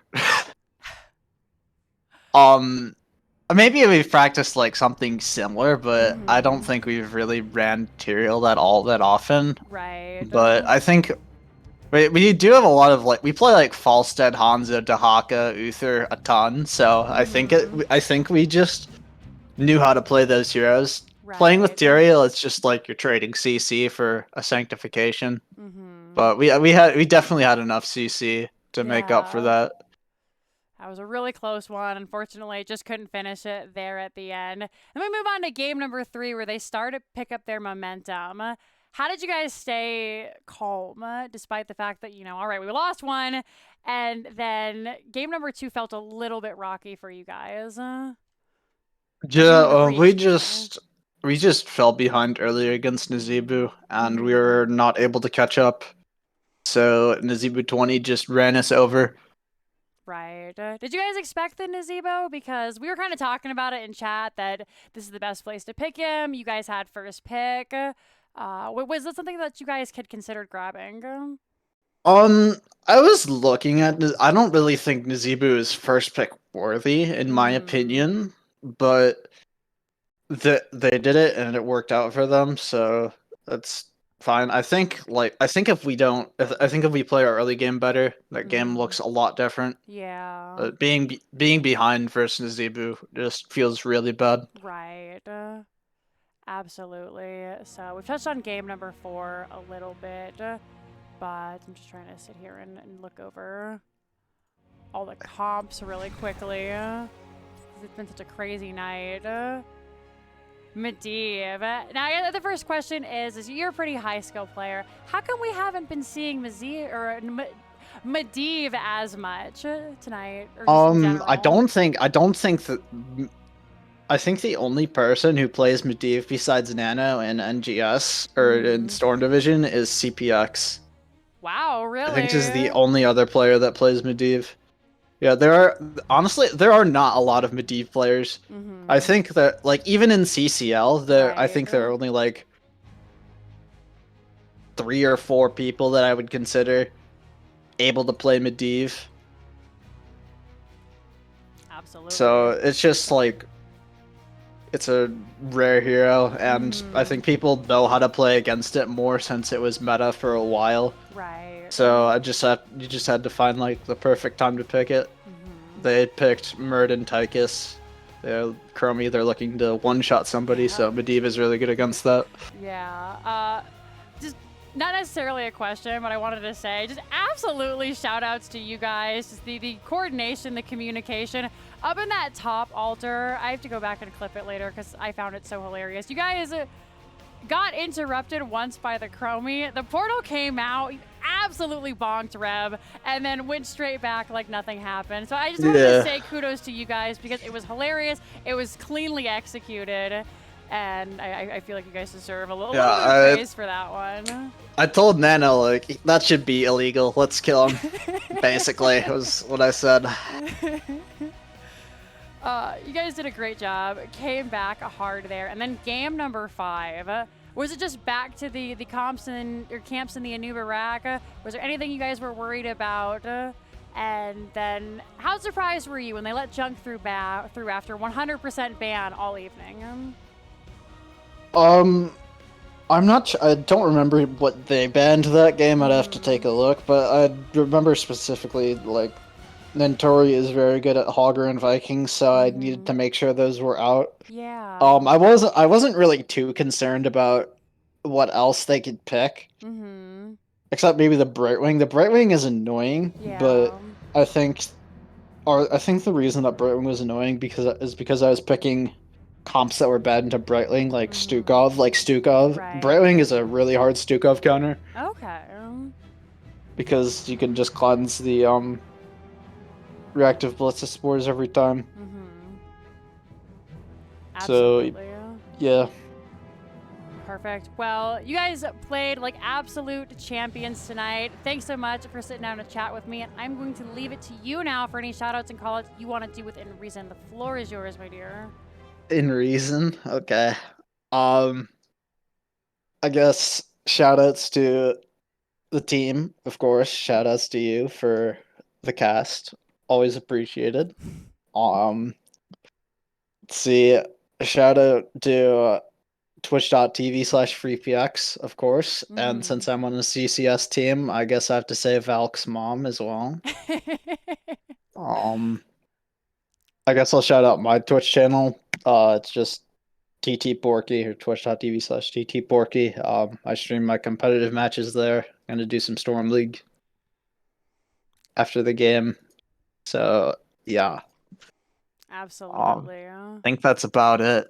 You guys playing some more after this? Well, I will. I'm sure my team is tired. Yeah, I and can probably won't play more. That. All right, well, we can send the love over that way. Thank you so much for chatting with me. It's an absolute pleasure. Congratulations on your win tonight, and I'll let you go celebrate with your team. All right, later. See ya. All right. Forgive my crankiness, Twitch chat. It is a 3.5-hour chat, and I'm starving. But that is going to be it for us tonight. Thanks so much for hanging out with me. My name is Jinxie Cat. please support your casters. Please support NGS, the prize pool, the organization. They're really wonderful. At the end of the day, remember everybody, the players, the casters, the admins, everybody who gets this all rocking and rolling, they're all doing this in their free time just because they love Heroes of the Storm, because Blizzard clearly doesn't. So I appreciate you all. Have a wonderful evening, and we will see you next time. Bye-bye, friends.